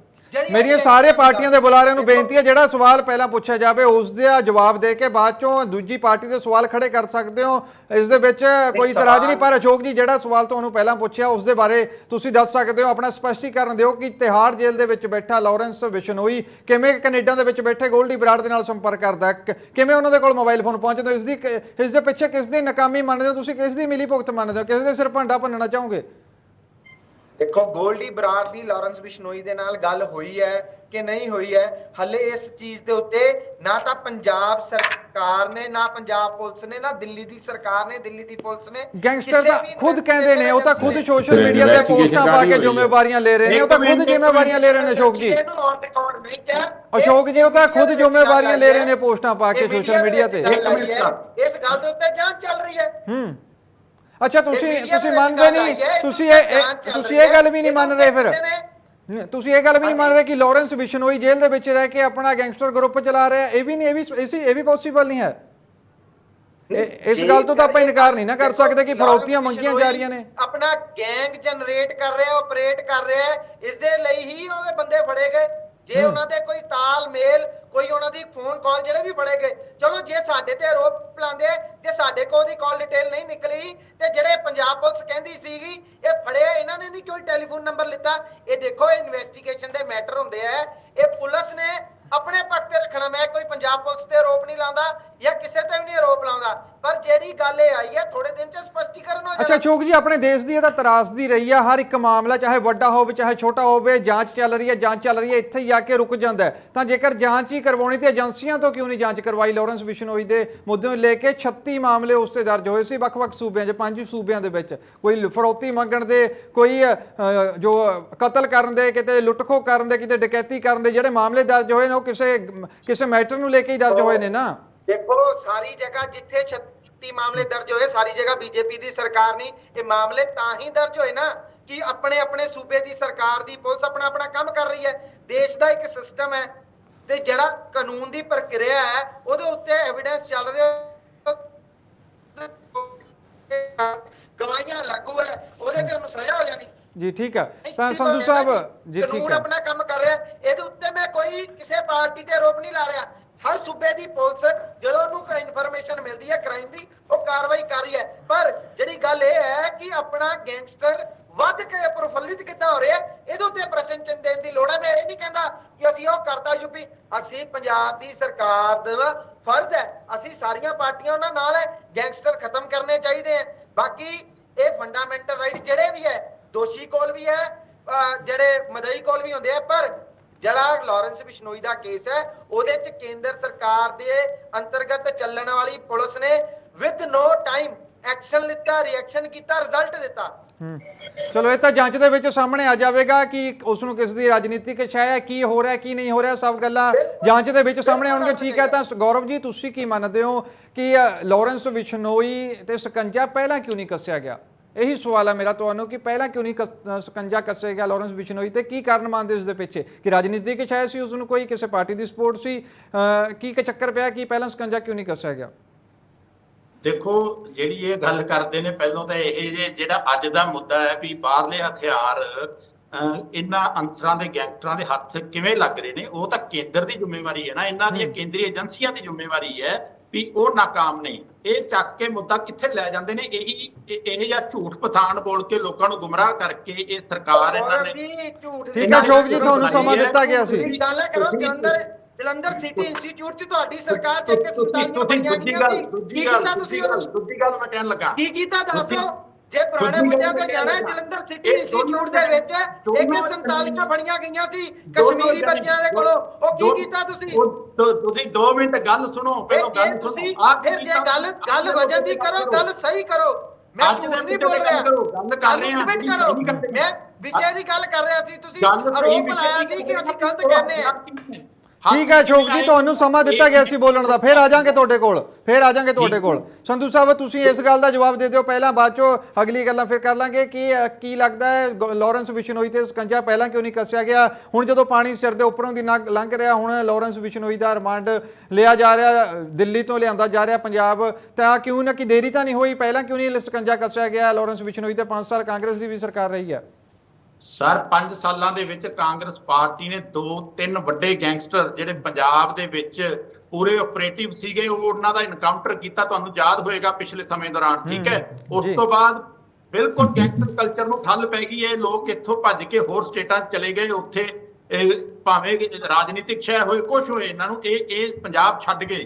ਸੋ ਅੱਜ ਦੇ ਦੌਰ 'ਚ ਪਿਛਲੇ 3 ਮਹੀਨਿਆਂ ਦੇ ਵਿੱਚ ਜੋ ਸਰਕਾਰ ਦੇ ਹਾਲ ਰਹੇ ਹੈ, ਉਹ ਇਹਨਾਂ ਦੇ ਹੌਸਲੇ ਬੁਲੰਦ ਹੋ ਗਏ ਜਦੋਂ ਲਾ ਐਂਡ ਆਰਡਰ ਦੀ ਸਥਿਤੀ ਇੰਨੀ ਕੁ ਵਿਗੜ ਗਈ। ਇੱਥੇ ਪਰਸੋਂ ਦੀ ਗੱਲ ਹੈ, 15 ਕਿਲੋ ਸੋਨਾ ਤੇ 25 ਕਿਲੋ ਚਾਂਦੀ ਲੁੱਟ ਲਈ ਹੈ। ਉਹਦੇ ਚ ਦੱਸੋ ਇਹ ਲਾ ਐਂਡ ਆਰਡਰ ਦੀ ਸਥਿਤੀ ਹੈ ਨਾ? ਕਿਤੇ ਇਹ ਨਾ ਹੋਵੇ, ਕਿਤੇ ਇਹ ਨਾ ਹੋਵੇ ਕਿ ਕਰਪਸ਼ਨ ਦੇ ਕੇਸਾਂ ਵਾਂਗੂ ਛੋਟੇ ਮੰਤਰੀਆਂ ਦੀ ਲਾਈਨ ਲੱਗ ਜੇ। ਉਹੀ ਪੰਜਾਬ ਚ ਹੋਇਆ। ਕਿਤੇ ਇਹ ਨਾ ਹੋਵੇ ਇਨਵੈਸਟੀਗੇਸ਼ਨ ਚ ਛੋਟੇ ਮੰਤਰੀਆਂ ਦੀ ਲਾਈਨ ਲੱਗ ਜੇ। ਠੀਕ ਹੈ। ਤਾਂ ਨਵਦੀਪ ਜੀ, ਐਡਵੋਕੇਟ ਨਵਦੀਪ ਜੀ, ਤੁਹਾਨੂੰ ਕੀ ਲੱਗਦਾ ਜੀ? ਠੀਕ ਹੈ ਸੰਧੂ ਸਾਹਿਬ, ਐਡਵੋਕੇਟ ਸਾਹਿਬ ਸਵਾਲ ਸੁਣ ਲਿਓ। ਸਵਾਲ ਸੁਣਿਆ, ਮੇਰੀ ਬੇਨਤੀ ਹੈ ਐਡਵੋਕੇਟ ਸਾਹਿਬ, ਸਵਾਲ ਇਹ ਵੀ ਹੈ ਤੁਹਾਨੂੰ ਕਿ ਹੁਣ ਲਾਰੈਂਸ ਬਿਸ਼ਨੋਈ ਦਾ ਰਿਮਾਂਡ ਤਾਂ ਲੈ ਲਿਆ, ਲਾਰੈਂਸ ਬਿਸ਼ਨੋਈ ਦਾ ਰਿਮਾਂਡ ਤਾਂ ਖੈਰ ਲੈ ਲਿਆ। ਲਾਰੈਂਸ ਬਿਸ਼ਨੋਈ ਦਾ ਰਿਮਾਂਡ ਲੈ ਕੇ ਹੁਣ ਪੁੱਛਗਿੱਛ ਕੀਤੀ ਜਾ ਰਹੀ ਹੈ ਕਿ ਜਿਹੜੇ ਗੈਂਗਸਟਰਾਂ ਦੇ ਨਾਲ ਸ਼ਮੂਲੀਅਤ ਜੁੜਦੀ ਹੈ ਲਾਰੈਂਸ ਬਿਸ਼ਨੋਈ ਦੀ, ਕਿ ਉਹਨਾਂ ਕਲਾਕਾਰਾਂ ਨੂੰ ਬੁਲਾ ਕੇ ਵੀ ਪੁੱਛਗਿੱਛ ਕੀਤੀ ਜਾਵੇਗੀ, ਕਿਉਂਕਿ ਚਰਚਾ ਦੇ ਵਿੱਚ ਇਹ ਗੱਲ ਵੀ ਕਾਫੀ ਰਹਿ ਰਹੀ ਹੈ ਕਿ ਉਹਨਾਂ ਤੋਂ ਵੀ ਪੁੱਛਗਿੱਛ ਕੀਤੀ ਜਾਵੇਗੀ, ਕਿਉਂਕਿ ਸਿੱਧੂ ਮੂਸੇਵਾਲਾ ਜਿਹਦਾ ਕਤਲ ਹੋਇਆ ਉਹ ਵੀ ਕਲਾਕਾਰ ਸੀ। ਤਾਂ ਹੁਣ ਲਾਰੈਂਸ ਬਿਸ਼ਨੋਈ ਦੇ ਨਾਲ ਜਿਹੜੇ ਕੋਈ ਕਲਾਕਾਰਾਂ ਦੀ ਜੇਕਰ ਕੋਈ ਸ਼ਮੂਲੀਅਤ ਦੀ ਗੱਲ ਆਉਂਦੀ ਹੈ ਤਾਂ ਕੀ ਲੱਗਦਾ ਉਹਨਾਂ ਕਲਾਕਾਰਾਂ ਤੋਂ ਵੀ ਪੁੱਛਗਿੱਛ ਹੋਵੇਗੀ? ਦੇਖੋ ਜੀ, ਜਿਹੜੀ ਉਹਨਾਂ ਦੀ ਪੁੱਛਗਿੱਛ ਚੱਲ ਰਹੀ ਹੈ, ਇਹ ਇਕੱਲੇ ਪੰਜਾਬ ਨਾਲ ਰਿਲੇਟਡ ਨਹੀਂ, ਜਿਹੜੇ ਗੈਂਗਸਟਰ ਨੇ ਇਹਨਾਂ ਦੇ ਲਿੰਕ ਬੰਬੇ, ਰਾਜਸਥਾਨ, ਹਰਿਆਣਾ, ਦਿੱਲੀ, ਬਹੁਤ ਦੂਰ ਤੱਕ ਜਿਹੜਾ ਲਿੰਕ ਇਹਨਾਂ ਦਾ ਫੈਲਿਆ ਹੋਇਆ ਜਾਲ ਹੈ ਇਹਨਾਂ ਦਾ। ਸੋ ਇਸ ਨਾਲ ਬਹੁਤ ਵੱਡੀ ਸਫਲਤਾ ਹੱਥ ਲੱਗਣ ਜਾ ਰਹੀ ਹੈ। ਪੂਰੀ ਤਰੀਕੇ ਦੇ ਨਾਲ ਪੁੱਛਗਿੱਛ ਕੀਤੀ ਜਾਊਗੀ ਔਰ ਕਾਨੂੰਨ ਮੁਤਾਬਕ ਬਿਲਕੁਲ ਜਿੱਥੋਂ ਵੀ ਕਿਸੇ ਨੂੰ ਫੜਨਾ ਪਿਆ ਉਹ ਦੁਬਾਰੇ ਫੇਰ ਉਹਨਾਂ ਦੇ ਵਾਰੰਟ ਰਿਲੀਜ਼ ਕਰਾ ਕੇ ਚੱਕ ਕੇ ਲੈ ਕੇ, ਤਾਂ ਕਿ ਕੋਈ ਅੱਗੇ ਤੋਂ ਪੰਜਾਬ ਦੇ ਵਿੱਚ ਅਜਿਹੀ ਘਟਨਾ ਨੂੰ ਅੰਜਾਮ ਦੇਣ ਦੀ ਜਿਹੜੀ ਸ਼ਿੱਦਤ ਨਾ ਕਰੇ ਔਰ ਡਰੇ। ਸੋ ਇਹ ਜਿਹੜੀਆਂ ਗੱਲਾਂ ਕਰਦੇ ਆ ਕਿ 30 ਦਿਨ ਚ ਆ ਹੋ ਗਿਆ ਜੀ, 90 ਦਿਨ ਚ ਆ ਹੋ ਗਿਆ ਜੀ, ਕੋਈ 90 ਦਿਨ ਦੀ ਏਜ ਨਾ ਤਾਂ ਲਾਰੈਂਸ ਬਿਸ਼ਨੋਈ ਦੀ ਹੈ ਤੇ ਨਾ ਹੀ ਬਿੱਟੂ ਬਰਾੜ ਦੀ ਹੈ ਤੇ ਨਾ ਹੀ ਜਿਹੜੇ ਬਾਕੀ ਹੈ। ਇਹ ਲਾ ਐਂਡ ਆਰਡਰ ਦੀ ਸਥਿਤੀ ਦੱਸੋ। ਇਹ ਲਾ ਐਂਡ ਆਰਡਰ ਤੁਹਾਡੇ ਡਾਕਟਰ ਸਾਹਿਬ ਨੂੰ ਪੁੱਛ ਲਓ, ਡਾਕਟਰ ਸਾਹਿਬ ਇੱਥੇ ਨਿਰਪੱਖ ਬੈਠੇ ਨੇ, ਡਾਕਟਰ ਮਨਜੀਤ ਸਿੰਘ ਨੂੰ ਪੁੱਛਾਂਗੇ। ਨਵਦੀਪ ਜੀ ਸਿਕਿਉਰਿਟੀ ਵਾਪਸ ਤੁਸੀਂ ਲਿੱਤੀ ਤਾਂ ਮੌਕਾ ਮਿਲਿਆ ਨਾ। ਬਿੱਟੂ ਖੇੜਾ ਦਾ ਮਰਡਰ ਕਦੋਂ ਹੋਇਆ ਸੀਗਾ? ਕਿਹਦੀ ਸਰਕਾਰ ਸੀ ਉਦੋਂ? ਉਹ ਬੰਦੇ ਫੜੇ ਵੀ ਗਏ ਨੇ ਤੇ ਬੰਦੇ ਅੱਜ ਫੜੇ ਗਏ ਆ। ਤੁਹਾਡੇ ਵਾਂਗੂ ਨਹੀਂ ਫੜਿਆ, ਅੱਜ ਮਹੀਨਾ ਹੁਣ ਆ ਗਿਆ, ਬੰਦੇ 30 ਦਿਨ ਚ ਹੀ ਫੜ ਲਏ ਸਾਰੇ।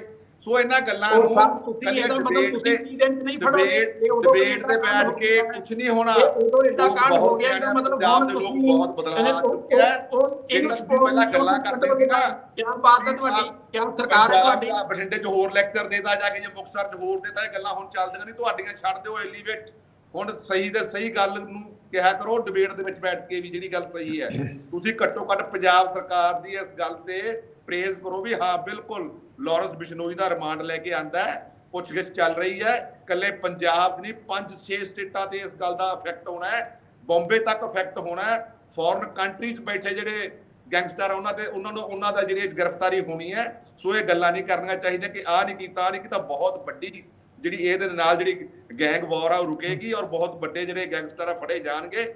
ਸੋ ਜਿਹੜਾ ਕੰਮ ਤੁਸੀਂ ਪਿਛਲੇ 70 ਸਾਲ ਦੇ ਵਿੱਚ ਨਹੀਂ ਕਰ ਸਕੇ, ਆਮ ਆਦਮੀ ਪਾਰਟੀ ਉਹ ਬਹੁਤ ਜਲਦ ਕਰ ਰਹੀ ਹੈ। ਘੱਟੋ ਘੱਟ ਜੇ ਨਹੀਂ ਕਰ ਸਕੇ ਉਹਨਾਂ ਦੀ ਸਪੋਰਟ ਜ਼ਰੂਰ ਕਰੋ, ਉਹਨਾਂ ਦਾ ਸਾਥ ਜ਼ਰੂਰ ਦਿਓ। ਨੈਗੇਟਿਵਿਟੀ ਫੈਲਾਉਣ ਦੀ ਬਜਾਏ ਲੋਕਾਂ ਨੂੰ ਸਭ ਪਤਾ ਹੈ ਵੀ ਤੁਸੀਂ ਇਕੱਲੀ ਰਾਜਨੀਤੀ ਕਰਦੇ ਹੋ, ਕਿਸੇ ਪ੍ਰਕਾਰ ਦਾ ਕੰਮ ਨਹੀਂ ਕੀਤਾ ਤੇ ਨਾ ਹੀ ਕਰਨ ਦੇਣਾ ਚਾਹੁੰਦੇ ਹੋ।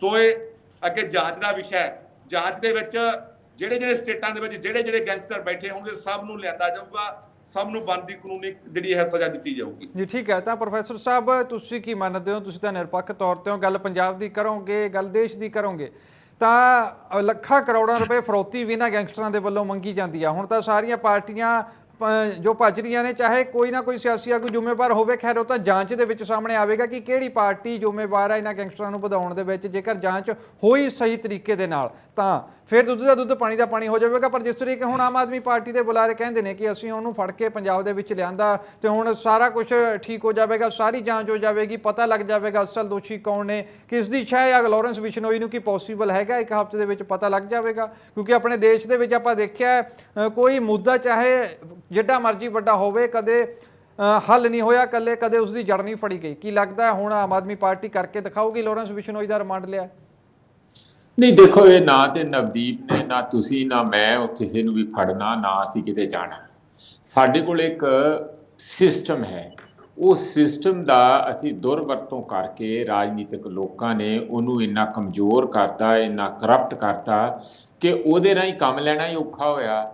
ਜੇ ਹੁਣ ਜਿਹਦੇ ਰਾਹੀਂ ਹੁਣ ਤੁਸੀਂ ਇੰਟੈਲੀਜੈਂਸ ਰਾਹੀਂ ਕੰਮ ਕਰਨਾ, ਤੇ ਜੇ ਇੰਟੈਲੀਜੈਂਸ ਵਾਲਾ ਬੰਦਾ ਹੀ ਪਹਿਲਾਂ ਫੋਨ ਕਰ ਦੂਗਾ ਕਿਸੇ ਗੈਂਗਸਟਰ ਨੂੰ ਕਿ ਦੇਖੋ ਇਹ ਰਾਤ ਨੂੰ ਇੰਨੇ ਵਜੇ ਛਾਪਾ ਮਾਰਨਾ, ਪਰਾਂ ਹੋ ਜਿਓ, ਤੇ ਫਿਰ ਤੁਸੀਂ ਕਿਸ ਤਰ੍ਹਾਂ ਕੰਮ ਕਰੋਗੇ? ਕਿਵੇਂ ਦੁੱਧ ਦਾ ਦੁੱਧ ਪਾਣੀ ਦਾ ਪਾਣੀ ਜਿਹੜੇ ਅਸੀਂ ਕਲੇਮ ਕਰਦੇ ਹਾਂ ਪੰਜਾਬ 'ਚ, ਜੇ ਕੋਈ ਹੁਣ ਕੰਟਰੋਲ ਇਹੋ ਜਿਹੇ ਗੈਂਗਸਟਰ ਤਾਂ ਨਹੀਂ ਕਹਿ ਲਓ ਜਾਂ, ਪਰ ਫਿਰ ਵੀ ਮਰਡਰ ਤੇ ਰੋਜ਼ ਹੋ ਰਹੇ ਆ। ਲਾ ਐਂਡ ਆਰਡਰ ਦੀ ਵੱਡੀ ਪ੍ਰੋਬਲਮ ਬਣੀ ਹੋਈ ਹੈ। ਮੈਂ ਨਹੀਂ ਕਹਿੰਦਾ ਕਿ 90 ਦਿਨ ਦੀ ਹੈ ਜਾਂ 100 ਦਿਨ ਦੀ ਹੈ ਜਾਂ ਕਿੱਦਾਂ ਦਿਨ ਦੀ ਹੈ। ਇੱਕ ਪਹਿਲੀਆਂ ਜਿਹੜੀਆਂ ਸਰਕਾਰਾਂ ਉਹਨਾਂ ਵੱਲੋਂ ਅਣਦੇਖੀ ਤੇ ਹੋਈ ਹੈ। ਹੁਣ ਵਾਲੀ ਸਰਕਾਰ ਜਿਸ ਤਰ੍ਹਾਂ ਨਵਦੀਪ ਜੀ ਕਲੇਮ ਕਰ ਰਿਹਾ, ਮੈਨੂੰ ਉਹਨਾਂ ਨੂੰ ਇੰਨਾ ਕੁ ਮਾਰਜਨ ਰੱਖ ਕੇ ਗੱਲ ਕਰਨੀ ਚਾਹੀਦੀ ਹੈ ਕਿ ਇਸ ਤਰ੍ਹਾਂ ਕੁਝ ਜਾਦੂ ਦੀ ਛੜੀ ਕਿਸੇ ਕੋਲ ਨਹੀਂ ਹੈ। ਉਹ ਪੁਲਿਸ ਜਿਨ੍ਹਾਂ ਤੇ ਤੁਸੀਂ ਇੰਨਾ ਭਰੋਸਾ ਕਰਕੇ ਇਹ ਗੱਲ ਕਹਿ ਰਹੇ ਆ ਕਿ ਦੇਖਿਓ ਅਸੀਂ 7 ਦਿਨਾਂ 'ਚ ਸਭ ਕੁਝ ਕਰ ਦਾਂਗੇ, ਉਹਨਾਂ ਦੀ ਛਤਰ ਛਾਇਆ 'ਚ ਇਹ ਪਲੇ ਆ ਸਾਰੇ। 17 ਕਾਨੂੰਨ ਸੀ, ਕਿੱਥੇ ਗਈ ਸੀ ਇਹ ਪੰਜਾਬ ਦੀ ਪੁਲਿਸ ਉਦੋਂ ਬਈ ਜੀ? ਕਿਹਦੇ ਇਸ਼ਾਰੇ ਤੇ ਨਹੀਂ ਸੀ ਕੁਝ ਹੋ ਰਿਹਾ? ਜੇ ਇੱਥੇ 17 ਉੱਤੇ ਕੇਸ ਹੈਗੇ ਆ ਪਹਿਲਾਂ ਪੰਜਾਬ ਤੇ, ਉਹਨੂੰ ਹੁਣੇ ਹੀ ਕਿਉਂ ਇੰਨਾ ਇਸ਼ਾਰਾ ਮਿਲਿਆ? ਹੁਣੇ ਹੀ ਕਿਉਂ ਮੂਸੇਵਾਲੇ ਦੇ ਮਰਡਰ ਤੋਂ ਬਾਅਦ ਹੀ ਸਾਨੂੰ ਦਿਖਣ ਲੱਗਾ ਕਿ ਉਹ ਨਹੀਂ ਸੀ। ਇਸ ਕਰਕੇ ਇਹ ਚੰਗੀ ਗੱਲ ਹੋਈ ਹੈ ਕਿ ਹਾਲਾਂਕਿ ਬੜੀ ਦੁੱਖ ਦੀ ਗੱਲ ਹੈ ਕਿ ਮੂਸੇਵਾਲੇ ਇੱਕ ਨੌਜਵਾਨ ਸਾਡੇ ਤੋਂ, ਸਿੱਧੂ ਮੂਸੇਵਾਲੇ ਦਾ ਸਦਾ ਲਈ ਚਲੇ ਜਾਣਾ, ਇਹ ਬਹੁਤ ਵੱਡੀ ਪੀੜਾ ਵਾਲੀ ਗੱਲ ਆ। ਪਰ ਉਸਨੇ ਆਪਣੀ ਕੁਰਬਾਨੀ ਦੇ ਕੇ ਇੱਕ ਵਾਰੀ ਸਿਸਟਮ ਨੂੰ ਤੇ ਸਾਰਿਆਂ ਸਾਹਮਣੇ ਨੰਗਾ ਕਰਕੇ ਰੱਖਤਾ ਕਿ ਇੱਥੇ ਹੋ ਕੀ ਰਿਹਾ ਜੀ। ਇਸ ਲਈ ਆਮ ਆਦਮੀ ਪਾਰਟੀ ਦੀ ਸਭ ਤੋਂ ਵੱਡੀ ਜ਼ਿੰਮੇਵਾਰੀ ਇਹ ਬਣਦੀ ਹੈ ਕਿ ਆਪਣੀਆਂ ਸਾਰੇ ਜਿਹੜਾ ਸਿਸਟਮ ਜਿਹਦੇ ਰਾਹੀਂ ਕੰਮ ਕਰਨਾ, ਕੋਰਟ ਕਚਹਿਰੀਆਂ ਰਾਹੀਂ ਕੰਮ ਕਰਨਾ, ਪੁਲਿਸ ਰਾਹੀਂ ਕਰਨਾ, ਇੰਟੈਲੀਜੈਂਸ ਰਾਹੀਂ ਕਰਨਾ, ਹੋਰ ਇਨਫਾਰਮਲ ਸਿਸਟਮ ਹੈਗਾ ਉਹਦੇ ਰਾਹੀਂ ਕਰਨਾ, ਉਹਦੇ ਤੇ ਕਿੰਨਾ ਕੁ ਤੁਹਾਨੂੰ ਭਰੋਸਾ, ਕਿੰਨਾ ਕੁ ਚੁਸਤ ਫੁਰਤਿਆ, ਕਿੰਨਾ ਕੁ ਤੁਹਾਡੇ ਨਾਲ ਚੱਲੂਗਾ, ਤੁਹਾਡੀ ਆਵਾਜ਼ ਨਾਲ ਚੱਲੂਗਾ, ਤੇ ਕਿੰਨਾ ਕੁ ਗੈਂਗਸਟਰਾਂ ਦੇ ਇਸ਼ਾਰੇ ਤੇ ਚੱਲੂਗਾ। ਇਹ ਸੋਚਣ ਵਾਲੀਆਂ ਗੱਲਾਂ ਇੰਨਾ ਸੌਖਾ ਨਹੀਂ ਜਿੰਨਾ ਤੁਹਾਨੂੰ ਵੈਸੇ ਇੱਕ ਸੋਚ ਦੇ ਪੱਧਰ ਤੇ ਲੱਗ ਰਿਹਾ। ਜਦੋਂ ਧਰਾਤਲ ਤੇ ਕਰੋਗੇ ਜਾਂ ਐਕਚੁਅਲੀ ਕਰੋਗੇ ਤਾਂ ਉਹਦੇ ਵਿੱਚ ਕਿਉਂ ਮੈਂ ਇਹ ਗੱਲ ਕਹਿ ਰਿਹਾ, ਮੈਂ ਇੱਕੋ ਗੱਲ ਲਾਸਟ ਕਹਿ ਕੇ ਦੱਸਦਾ, ਕਿਉਂਕਿ ਜਦ ਤੱਕ 2 ਨੰਬਰੀ ਕੰਮ ਕਿਸੇ ਵੀ ਕਿਸਮ ਦਾ, ਔਰ ਪੰਜਾਬ ਦੇ ਵਿੱਚ ਇੱਡੇ ਵੱਡੇ ਪੱਧਰ ਤੇ 2 ਨੰਬਰੀ ਕੰਮ, ਬਿਜ਼ਨਸ ਦਾ 2 ਨੰਬਰੀ ਕੰਮ, ਟਰਾਂਸਪੋਰਟ ਦਾ, ਦਾਰੂ ਦਾ, ਨਸ਼ੇ ਦਾ, ਰੇਤਾ ਬਜਰੀ ਦਾ, ਜਾਂ ਜੰਗਲਾਤ ਦਾ, ਤੁਹਾਡੇ ਸਾਹਮਣੇ ਹਰ ਕੰਮ 2 ਨੰਬਰੀ ਆ, ਜਾਨੀ ਕੋਈ ਇਧਰੋਂ ਕਰੋ। ਤੇ ਉੱਥੇ ਜਦੋਂ ਏਡਾ ਵੱਡਾ ਸਿਸਟਮ ਗਲ ਗਿਆ ਹੋਵੇ, ਸੜ ਗਿਆ ਹੋਵੇ, ਉਹਦੇ ਚੋਂ ਤੁਸੀਂ ਇਨਸਾਫ ਲੱਭ ਪਾਉਣਾ, ਆਮ ਬੰਦੇ ਦੀ ਜ਼ਿੰਦਗੀ ਦੇ ਹੀ ਉਸ ਨੂੰ ਕੋਈ ਰਾਹਤ ਦਵਾ ਪਾਉਣਾ, ਜਾਂ ਇੱਥੇ ਲਾਅ ਐਂਡ ਆਰਡਰ ਬਣਾ ਪਾਉਣਾ, ਇਹ ਸੌਖੀ ਗੱਲ ਨਹੀਂ ਹੈ, ਇਹ ਬੜੀ ਵੱਡੀ ਗੱਲ ਆ। ਹੁਣ ਤੁਹਾਡੇ ਸਾਹਮਣੇ ਤੁਸੀਂ 4 ਬੰਦੇ ਸੀ, 2 ਅਜੇ ਲੈ ਕੇ ਹੀ ਗਏ ਆ ਤੇ ਅਗਲੇ ਦਿਨ ਮਰਡਰ ਹੋ ਗਿਆ। ਚਲੋ ਮੈਂ ਉਸ ਗੱਲਾਂ 'ਚ ਨਹੀਂ ਜਾਂਦਾ ਕਿ ਤੁਸੀਂ ਕਰਾਇਆ ਜਾਂ ਤੁਹਾਡੀ ਅਣਗਹਿਲੀ ਕਰਕੇ ਹੋਇਆ, ਜਾਨੀ ਆਮ ਆਦਮੀ ਪਾਰਟੀ ਦੀ ਮੈਂ ਗੱਲ ਕਰਦਾ, ਹੋਇਆ। ਆਪਾਂ ਗਾਂ ਤੋਂ ਇਸ ਵੱਡੀ ਗੱਲ ਤੋਂ ਸਿੱਖ ਕੇ, ਸਬਕ ਸਿੱਖ ਕੇ, ਪਰ ਇੱਕ ਗੱਲ ਦਾਅਵੇ ਨਾਲ ਮੈਂ ਕਹਿਣਾ, ਤੁਸੀਂ ਵੀ ਪਾਰਟੀਆਂ 'ਚੋਂ ਆਏ ਆ, ਬਿਨਾਂ ਪੁਲਿਸ ਦੀ ਹਿੱਸੇਦਾਰੀ, ਬਿਨਾਂ ਪੁਲਿਸ ਦੇ ਬੈਕਅਪ ਤੋਂ ਔਰ ਬਿਨਾਂ ਰਾਜਨੀਤਿਕ ਲੋਕਾਂ ਦੇ ਬੈਕਅਪ ਤੋਂ ਇਹ ਗੈਂਗਸਟਰ ਇੱਕ ਦਿਨ ਨਹੀਂ ਬਚ ਸਕਦੇ। ਇਹ ਉਹਨਾਂ ਦੇ ਪਾਲੇ ਹੋਏ ਆ, ਉਹਨਾਂ ਦੇ ਰਾਹੀਂ ਆਪਰੇਟ ਹੁੰਦੇ ਆ, ਇਸੇ ਕਰਕੇ ਬਾਹਰੋਂ ਹਥਿਆਰ ਆਉਂਦੇ ਆ, ਇਸੇ ਕਰਕੇ ਉਹਨਾਂ ਨੂੰ ਕੋਈ ਪੁੱਛਦਾ ਨਹੀਂ, ਔਰ ਗਾਹੇ ਬਗਾਹੇ ਹਰ ਆਦਮੀ ਉਹਨਾਂ ਨੂੰ ਆਪਣੇ ਹਿੱਤ ਵਿੱਚ ਵਰਤਣ ਦੀ ਕੋਸ਼ਿਸ਼ ਕਰਦਾ। ਬਿਲਕੁਲ ਮਨਜੀਤ ਸਿੰਘ ਜੀ, ਇਹ ਗੱਲ ਤਾਂ ਸਾਫ਼ ਹੈ, ਇਹ ਗੱਲ ਤੇ ਤਾਂ ਕੋਈ ਦੋ ਰਾਏ ਨਹੀਂ ਕਿ ਗੈਂਗਸਟਰਾਂ ਨੂੰ ਸਪੋਰਟ ਹੈ, ਚਾਹੇ ਰਾਜਨੀਤਿਕ ਲੋਕਾਂ ਦੀ ਹੋਵੇ ਚਾਹੇ ਅਧਿਕਾਰੀਆਂ ਦੀ ਹੋਵੇ। ਪਰ ਇਹੀ ਗੱਲ ਦਾ ਤਾਂ ਪਤਾ ਲਗਾਉਣਾ ਹੈ ਕਿ ਉਹ ਰਾਜਨੀਤਿਕ ਲੋਕ ਕਿਹੜੇ ਨੇ, ਕਿਹੜੀ ਉਹ ਰਾਜਨੀਤਿਕ ਪਾਰਟੀ ਹੈ। ਕਿਤੇ ਇਹ ਤਾਂ ਨਹੀਂ ਕਿ ਸਾਰੀਆਂ ਪਾਰਟੀਆਂ ਦੀ ਮਿਲੀ ਭੁਗਤ ਹੈ, ਲੋਕਾਂ ਨੂੰ ਸ਼ੀਸ਼ਾ ਦਿਖਾਇਆ ਹੀ ਨਹੀਂ ਜਾ ਰਿਹਾ, ਲੋਕਾਂ ਨੂੰ ਗੁੰਮਰਾਹ ਕੀਤਾ ਜਾ ਰਿਹਾ, ਪਤਾ ਹੀ ਨਹੀਂ ਲੱਗ ਰਿਹਾ ਕਿ ਕਿਹੜੀ ਪਾਰਟੀ ਹੈ ਜਿਹਦੇ ਗੈਂਗਸਟਰ ਪਾਲੇ ਹੋਏ ਨੇ, ਕਿਹੜੇ ਉਹ ਸਿਆਸੀ ਆਗੂ ਨੇ ਜਿਹੜੇ ਇਹਨਾਂ ਗੈਂਗਸਟਰਾਂ ਨੂੰ ਸ਼ਾਇਦ ਦਿੰਦੇ ਨੇ। ਅਜੇ ਤੱਕ ਇਹੀ ਨਹੀਂ ਪਤਾ ਲੱਗਿਆ, ਇਹੀ ਤਾਂ ਪਤਾ ਲਗਾਉਣ ਦੀ ਜ਼ਰੂਰਤ ਹੈ। ਇੱਥੇ ਤਾਂ ਨਾਕਾਮੀ ਰਹਿ ਰਹੀ ਹੈ ਸਿਸਟਮ ਦੀ। ਜੇ ਤੁਸੀਂ ਮੈਨੂੰ ਪੁੱਛਦੇ ਆ ਤਾਂ ਉਹ ਪਤਾ ਦੇਖੋ, ਜਦ ਤੱਕ ਸਿਸਟਮ ਦੇ ਬਾਕੀ ਹਿੱਸੇ ਪੁਰਜੇ ਨਹੀਂ, ਇਹਨਾਂ ਨੂੰ ਆਫਟਰ ਆਲ ਬੜਾ ਵੱਡਾ ਪੈਸਾ ਮਿਲਦਾ, ਫਰੌਤੀਆਂ ਮਿਲਦੀਆਂ ਆ, ਮਰਡਰ ਕਰਦੇ ਆ ਜਿਹੜੇ ਜਿਹਨੂੰ ਆਪਾਂ ਕਹਿੰਦੇ ਆ ਕਿ ਹਾਇਰਡ, ਜਿਹੜੇ ਕੰਟਰੈਕਟ ਕਿਲਿੰਗ ਕਰਦੇ ਆ ਸਾਰੇ, ਇਹ ਸਾਰਾ ਕੁਝ ਉਹ ਕਿੱਥੋਂ ਕਿਹਦੇ ਲਈ ਜ਼ਰੂਰੀ ਹੈ? ਉਹਨਾਂ ਦੀ ਆਪਣੇ ਲਈ ਥੋੜੀ ਕਰਦੇ ਆ, ਕਿਸੇ ਦੇ ਕਹਿਣ ਤੇ ਕਰਦੇ ਆ। ਤੁਹਾਡੇ ਸਾਹਮਣੇ ਚੰਗੇ ਤੋਂ ਚੰਗੇ ਬੰਦਿਆਂ ਦੇ ਮਰਡਰ ਹੋਏ ਆ ਸਾਡੇ ਦੇਸ਼ ਦੇ ਵਿੱਚ, ਤਰਕਸ਼ੀਲਾਂ ਦੇ ਮਰਡਰ ਹੋਇਆ, ਕਿੱਥੋਂ ਆਉਂਦੇ? ਇਹੀ ਬੰਦੇ ਆ। ਇਸ ਲਈ ਕਿਸੇ ਵੇਲੇ ਅਸੀਂ ਇਹੋ ਜਿਹੇ ਹਾਲਾਤ ਬੰਬੇ 'ਚ ਦੇਖਦੇ ਸੀਗੇ ਕਿ ਉੱਥੇ ਇਹੋ ਜਿਹੇ ਵੱਡੇ ਪੱਧਰ ਤੇ ਮਾਫੀਆ, ਉਹ ਕਿਦੋਂ ਸੀਗੇ? ਫਿਲਮ ਇੰਡਸਟਰੀ 'ਚ 2 ਨੰਬਰੀ ਪੈਸਾ ਲੱਗਦਾ ਸੀਗਾ, ਉੱਥੇ ਉਹਨਾਂ ਨੇ ਇਹੋ ਜਿਹੇ ਬੰਦੇ ਪਾਲੇ ਸੀ, ਇੱਕ ਦੂਜੇ ਨਾਲ ਆ ਤੇਰਾ ਏਰੀਆ ਮੇਰਾ ਏਰੀਆ ਇਹੋ ਜਿਹਾ ਚੱਲਦਾ ਸੀ, ਪੈਰਲਲ ਗਵਰਨਮੈਂਟ ਵਾਂਗੂ ਚੱਲਦੇ ਆ। ਹੁਣ ਇਹ ਪੰਜਾਬ ਦੇ ਅੰਦਰ ਕਿਹੜੇ ਹਾਲਾਤਾਂ ਨੇ ਪੈਦਾ ਕੀਤੇ? ਇਹ ਕੀਤੇ ਸਾਡੇ ਜਦੋਂ ਦਾ ਡਰੱਗ ਆਈ ਹੈ, ਜਦੋਂ ਦਾ 2 ਨੰਬਰੀ ਕੰਮ ਧੰਦਾ ਇੱਥੇ ਕਾਰੋਬਾਰ ਵਧਿਆ, ਉਦੋਂ ਜਿਹੜਾ ਅਨਅਕਾਊਂਟਡ ਮਨੀ ਆ ਉਹਨੂੰ ਬਚਾ ਕੇ ਕਿਵੇਂ ਰੱਖਣਾ, ਉਹਦੇ ਚੋਂ ਇਹਨਾਂ ਨੂੰ ਪੈਸੇ ਜਾਂਦੇ ਆ। ਬਿਲਕੁਲ। ਔਰ ਇਹ ਉਸ ਪੈਸੇ ਚੋਂ ਪਲ ਕੇ ਜਿਹੜੇ ਚੰਗੇ ਭਲੇ ਬਿਜ਼ਨਸਮੈਨ ਆ, ਕੋਈ ਡਾਕਟਰ ਆ, ਕੋਈ ਹੋਰ ਕਾਰੋਬਾਰੀ ਆ, ਉਹਨਾਂ ਤੋਂ ਫਰੌਤੀਆਂ ਲੈਂਦੇ ਆ, ਤੇ ਕੌਣ ਇੱਥੇ ਇਨਵੈਸਟ ਕਰੂਗਾ? ਇਸ ਲਈ ਜਦ ਤੱਕ ਇਹ ਗੈਂਗਸਟਰਿਜ਼ਮ ਨੂੰ ਖਤਮ ਨਹੀਂ ਕੀਤਾ ਜਾਂਦਾ, ਉਦੋਂ ਤੱਕ ਪੰਜਾਬ ਦਾ ਭਲਾ ਨਹੀਂ ਹੋ ਸਕਦਾ। ਲਾਅ ਐਂਡ ਆਰਡਰ ਤੇ ਛੱਡੋ, ਕੋਈ ਇੱਥੇ ਆਪਣਾ ਪੈਸਾ ਲਾਉਣ ਵੀ ਨਹੀਂ ਆਊਗਾ, ਕੌਣ ਫਰੌਤੀਆਂ ਦਊਗਾ ਜਿਹੜੀਆਂ ਵੱਡੀਆਂ ਰੋਜ਼? ਜੀ ਤਾਂ ਅਸ਼ੋਕ ਜੀ, ਤੁਹਾਨੂੰ ਕੀ ਲੱਗਦਾ ਹੈ ਗੈਂਗਸਟਰ ਖਤਮ ਕਰਨੇ ਵੀ ਬੜੇ ਜ਼ਰੂਰੀ ਨੇ, ਗੈਂਗਸਟਰਵਾਦ ਖਤਮ ਕਰਨਾ ਵੀ ਬੜਾ ਜ਼ਰੂਰੀ ਹੈ? ਜ਼ਿਆਦਾਤਰ ਦੇਖਿਆ ਖਿਡਾਰੀ ਹੁੰਦੇ ਨੇ ਜਿਹੜੇ ਹੱਥਾਂ ਦੇ ਵਿੱਚ ਬੰਦੂਕਾਂ ਫੜ ਲੈਂਦੇ ਨੇ ਜਦੋਂ ਉਹ ਸਰਕਾਰਾਂ ਤੋਂ, ਸਿਸਟਮ ਤੋਂ ਨਿਰਾਸ਼ ਹੋ ਜਾਂਦੇ ਨੇ। ਤਾਂ ਆਪਾਂ ਕਿਸੇ ਇੱਕ ਪਾਰਟੀ ਨੂੰ ਬਲੇਮ ਨਹੀਂ ਕਰ ਸਕਦੇ, ਕਿਸੇ ਇੱਕ ਪਾਰਟੀ ਤੇ ਦੋਸ਼ ਨਹੀਂ ਖੜਾ ਕਰ ਸਕਦੇ। ਜ਼ਿੰਮੇਵਾਰ ਤਾਂ ਜਿਹੜੀਆਂ ਹੁਣ ਗੱਲਾਂ ਚੱਲ ਰਹੀਆਂ ਨੇ, ਜਿਹੜੇ ਹਾਲਾਤ ਬਣੇ ਹੋਏ ਨੇ, ਥੋੜਾ ਜ਼ਿੰਮੇਵਾਰ ਸਾਰੇ ਹੀ ਨੇ। ਤਾਂ ਇਹ ਸਿਸਟਮ ਨੂੰ ਠੀਕ ਕਰਨ ਦੀ ਵੀ ਜ਼ਰੂਰਤ ਹੈ। ਤਾਂ ਜੇਕਰ ਤੁਸੀਂ ਕਹਿੰਦੇ ਹੋ ਕਿ ਆਮ ਆਦਮੀ ਪਾਰਟੀ ਆ ਹੁਣ ਪੰਜਾਬ ਦੇ ਵਿੱਚ ਸੱਤਾ ਦੇ ਵਿੱਚ ਆ, ਤਾਂ ਕੇਂਦਰ ਨੂੰ ਵੀ ਤਾਂ ਆਪਣੀਆਂ ਜ਼ਿੰਮੇਵਾਰੀਆਂ ਨਿਭਾਉਣੀਆਂ ਚਾਹੀਦੀਆਂ ਨੇ। ਕਿਉਂ ਨਹੀਂ ਕੇਂਦਰ ਸਰਕਾਰ ਦਾ ਤੇ ਸੂਬਾ ਸਰਕਾਰ ਦਾ ਕੋਆਰਡੀਨੇਸ਼ਨ ਬਣਦਾ। ਹਾਲਾਂਕਿ ਮੁੱਖ ਮੰਤਰੀ ਭਗਵੰਤ ਸਿੰਘ ਮਾਨ ਕਈ ਵਾਰ ਜਾ ਕੇ ਗ੍ਰਹਿ ਮੰਤਰੀ ਦੇ ਅਮਿਤ ਸ਼ਾਹ ਦੇ ਨਾਲ ਮੁਲਾਕਾਤ ਵੀ ਕਰ ਆਏ ਨੇ। ਸੁਭਾਵਿਕ ਹੈ ਕਿ ਮੁੱਦਿਆਂ ਨੂੰ ਲੈ ਕੇ ਹੀ ਚਰਚਾ ਹੁੰਦੀ ਹੋਵੇਗੀ। ਫਿਰ ਕੋਆਰਡੀਨੇਸ਼ਨ ਕਿਉਂ ਨਹੀਂ ਬਣਦਾ ਕਿ ਉਦੋਂ ਹੀ ਕੋਆਰਡੀਨੇਸ਼ਨ ਬਣੇਗਾ ਕਿ ਇਹੀ ਟੀਚਾ ਕੇਂਦਰ ਸਰਕਾਰ ਦਾ, ਬੀਜੇਪੀ ਦਾ, ਕਿ ਜੇਕਰ ਪੰਜਾਬ 'ਚ ਭਾਜਪਾ ਦੀ ਸਰਕਾਰ ਹੋਵੇਗੀ ਫੇਰ ਹੀ ਕੰਮ ਹੋਣੇ ਨੇ। ਕੀ ਹਾਲਾਤ ਨੇ, ਕੀ ਚੱਲ ਕੀ ਰਿਹਾ? ਦੇਖੋ ਸਾਡੇ ਨਾਲ ਜੁੜੇ ਹੋਏ ਆ, ਥੋੜਾ ਹੋਰ ਸਮਾਂ ਇਜਾਜ਼ਤ ਨਹੀਂ ਦੇ ਰਿਹਾ, ਸੋ ਸਭ ਦਾ ਬਹੁਤ ਬਹੁਤ ਧੰਨਵਾਦ ਹੈ ਜਿਨ੍ਹਾਂ ਨੇ ਪੰਜਾਬ ਨੂੰ ਸੁਧਾਰਨ ਦੀ ਗੱਲ ਕੀਤੀ, ਆਪਣੀ ਪਾਰਟੀ ਦਾ ਵੀ ਪੱਖ ਰੱਖਿਆ। ਅਸਲੀਅਤ ਕੀ ਹੈ ਉਹ ਪੰਜਾਬ ਦੇ ਲੋਕਾਂ ਦੇ ਸਾਹਮਣੇ ਆਉਣੀ ਬੜੀ ਜ਼ਰੂਰੀ ਹੈ ਕਿ ਜਿਹੜੇ ਗੈਂਗਸਟਰ ਨੇ ਉਹਨਾਂ ਦੇ ਪਿੱਛੇ ਕਿਸ ਦਾ ਹੱਥ ਹੈ, ਕੌਣ ਉਹਨਾਂ ਨੂੰ ਸ਼ੈ ਦੇ ਰਿਹਾ, ਇਹ ਪਤਾ ਲਗਾਉਣਾ ਬੜਾ ਜ਼ਰੂਰੀ ਹੈ। ਕਿਉਂਕਿ ਅਕਸਰ ਆਪਾਂ ਕਹਾਣੀਆਂ ਸੁਣੀਆਂ ਨੇ, ਦੇਖਿਆ ਪਰਖਿਆ ਵੀ ਹੈ ਕਿ ਗੈਂਗਸਟਰਾਂ ਦੇ ਪਿੱਛੇ ਰਾਜਨੀਤਿਕ ਸ਼ੈ ਉਹਨਾਂ ਨੂੰ ਜ਼ਰੂਰ ਹੁੰਦੀ ਹੈ। ਜਿਹੜਾ ਥਾਪੜਾ ਉਹਨਾਂ ਦੇ ਸਿਰ ਤੇ ਹੁੰਦਾ ਹੈ ਉਹ ਕਿਸੇ ਨਾ ਕਿਸੇ ਰਾਜਨੀਤਿਕ ਪਾਰਟੀ ਦਾ ਹੁੰਦਾ ਹੈ, ਜਿਹੜੀ ਪਰਚੇ ਵੀ ਆਪ ਕਰਾਉਂਦੀ ਹੈ, ਜੇਲ੍ਹਾਂ ਦੇ ਵਿੱਚ ਫਸਾਉਂਦੀ ਵੀ ਆਪ ਹੈ, ਤੇ ਉਸ ਤੋਂ ਬਾਅਦ ਜੇਲ੍ਹਾਂ ਦੇ ਵਿੱਚ ਖਰਚਾ ਵੀ ਉਹਨਾਂ ਰਾਜਨੀਤਿਕ ਪਾਰਟੀਆਂ ਦੇ ਵੱਲੋਂ ਦਿੱਤਾ ਜਾਂਦਾ ਹੈ। ਗੱਲਾਂ ਕਹੀਆਂ ਸੁਣੀਆਂ ਨੇ, ਪਰ ਹੁਣ ਲਾਰੈਂਸ ਬਿਸ਼ਨੋਈ ਨੂੰ ਲਿਆਂਦਾ ਇੱਕ ਹਫ਼ਤੇ ਦੇ ਰਿਮਾਂਡ ਦੇ ਲਈ, ਜਾਣੀ ਕਿ 7 ਦਿਨਾਂ ਦਾ ਰਿਮਾਂਡ ਹਾਸਲ ਕੀਤਾ ਹੈ। ਤੇ ਹੁਣ ਇਹੀ ਜੋ ਸੰਭਾਵਨਾ ਹੈ ਕਿ ਲਾਰੈਂਸ ਬਿਸ਼ਨੋਈ ਤੋਂ ਵੱਡੇ ਖੁਲਾਸੇ ਹੋਣ। ਆਮ ਆਦਮੀ ਪਾਰਟੀ ਜੇਕਰ ਕਰ ਦਿਖਾਵੇ, ਪੁਲਿਸ ਜੇਕਰ ਹੁਣ ਵੱਡੇ ਖੁਲਾਸੇ ਕਰ ਦੇਵੇ, ਪਤਾ ਲੱਗ ਜਾਵੇ ਕਿ ਲਾਰੈਂਸ ਬਿਸ਼ਨੋਈ ਨੂੰ ਕਿਸੇ ਦੀ ਸ਼ੈ ਹੈ, ਤਾਂ ਸੋਨੇ ਤੇ ਸੁਹਾਗਾ ਹੋ ਜਾਵੇਗਾ, ਆਮ ਆਦਮੀ ਪਾਰਟੀ ਦੀ ਵੀ ਸ਼ੋਭਾ ਹੋ ਜਾਵੇਗੀ। ਤੇ ਫਿਲਹਾਲ ਇੰਨਾ ਹੀ ਤਾਂ ਦੇਖਣਾ ਹੋਵੇਗਾ ਕਿ ਬਣਦਾ ਕੀ ਹੈ। ਲਾਰੈਂਸ ਬਿਸ਼ਨੋਈ ਦੇ ਮੁੱਦੇ ਨੂੰ ਲੈ ਕੇ ਲਗਾਤਾਰ ਅਪਡੇਟਸ ਤੁਹਾਡੇ ਤੱਕ ਪਹੁੰਚਦੀਆਂ ਰਹਿਣਗੀਆਂ। ਬਣੇ ਰਹੋ ਇੰਡੀਆ ਨਿਊਜ਼ ਪੰਜਾਬ ਦੇ ਨਾਲ, ਤੇ ਮੈਨੂੰ ਦਿਓ ਇਜਾਜ਼ਤ। ਧੰਨਵਾਦ, ਸਤਿ ਸ਼੍ਰੀ ਅਕਾਲ।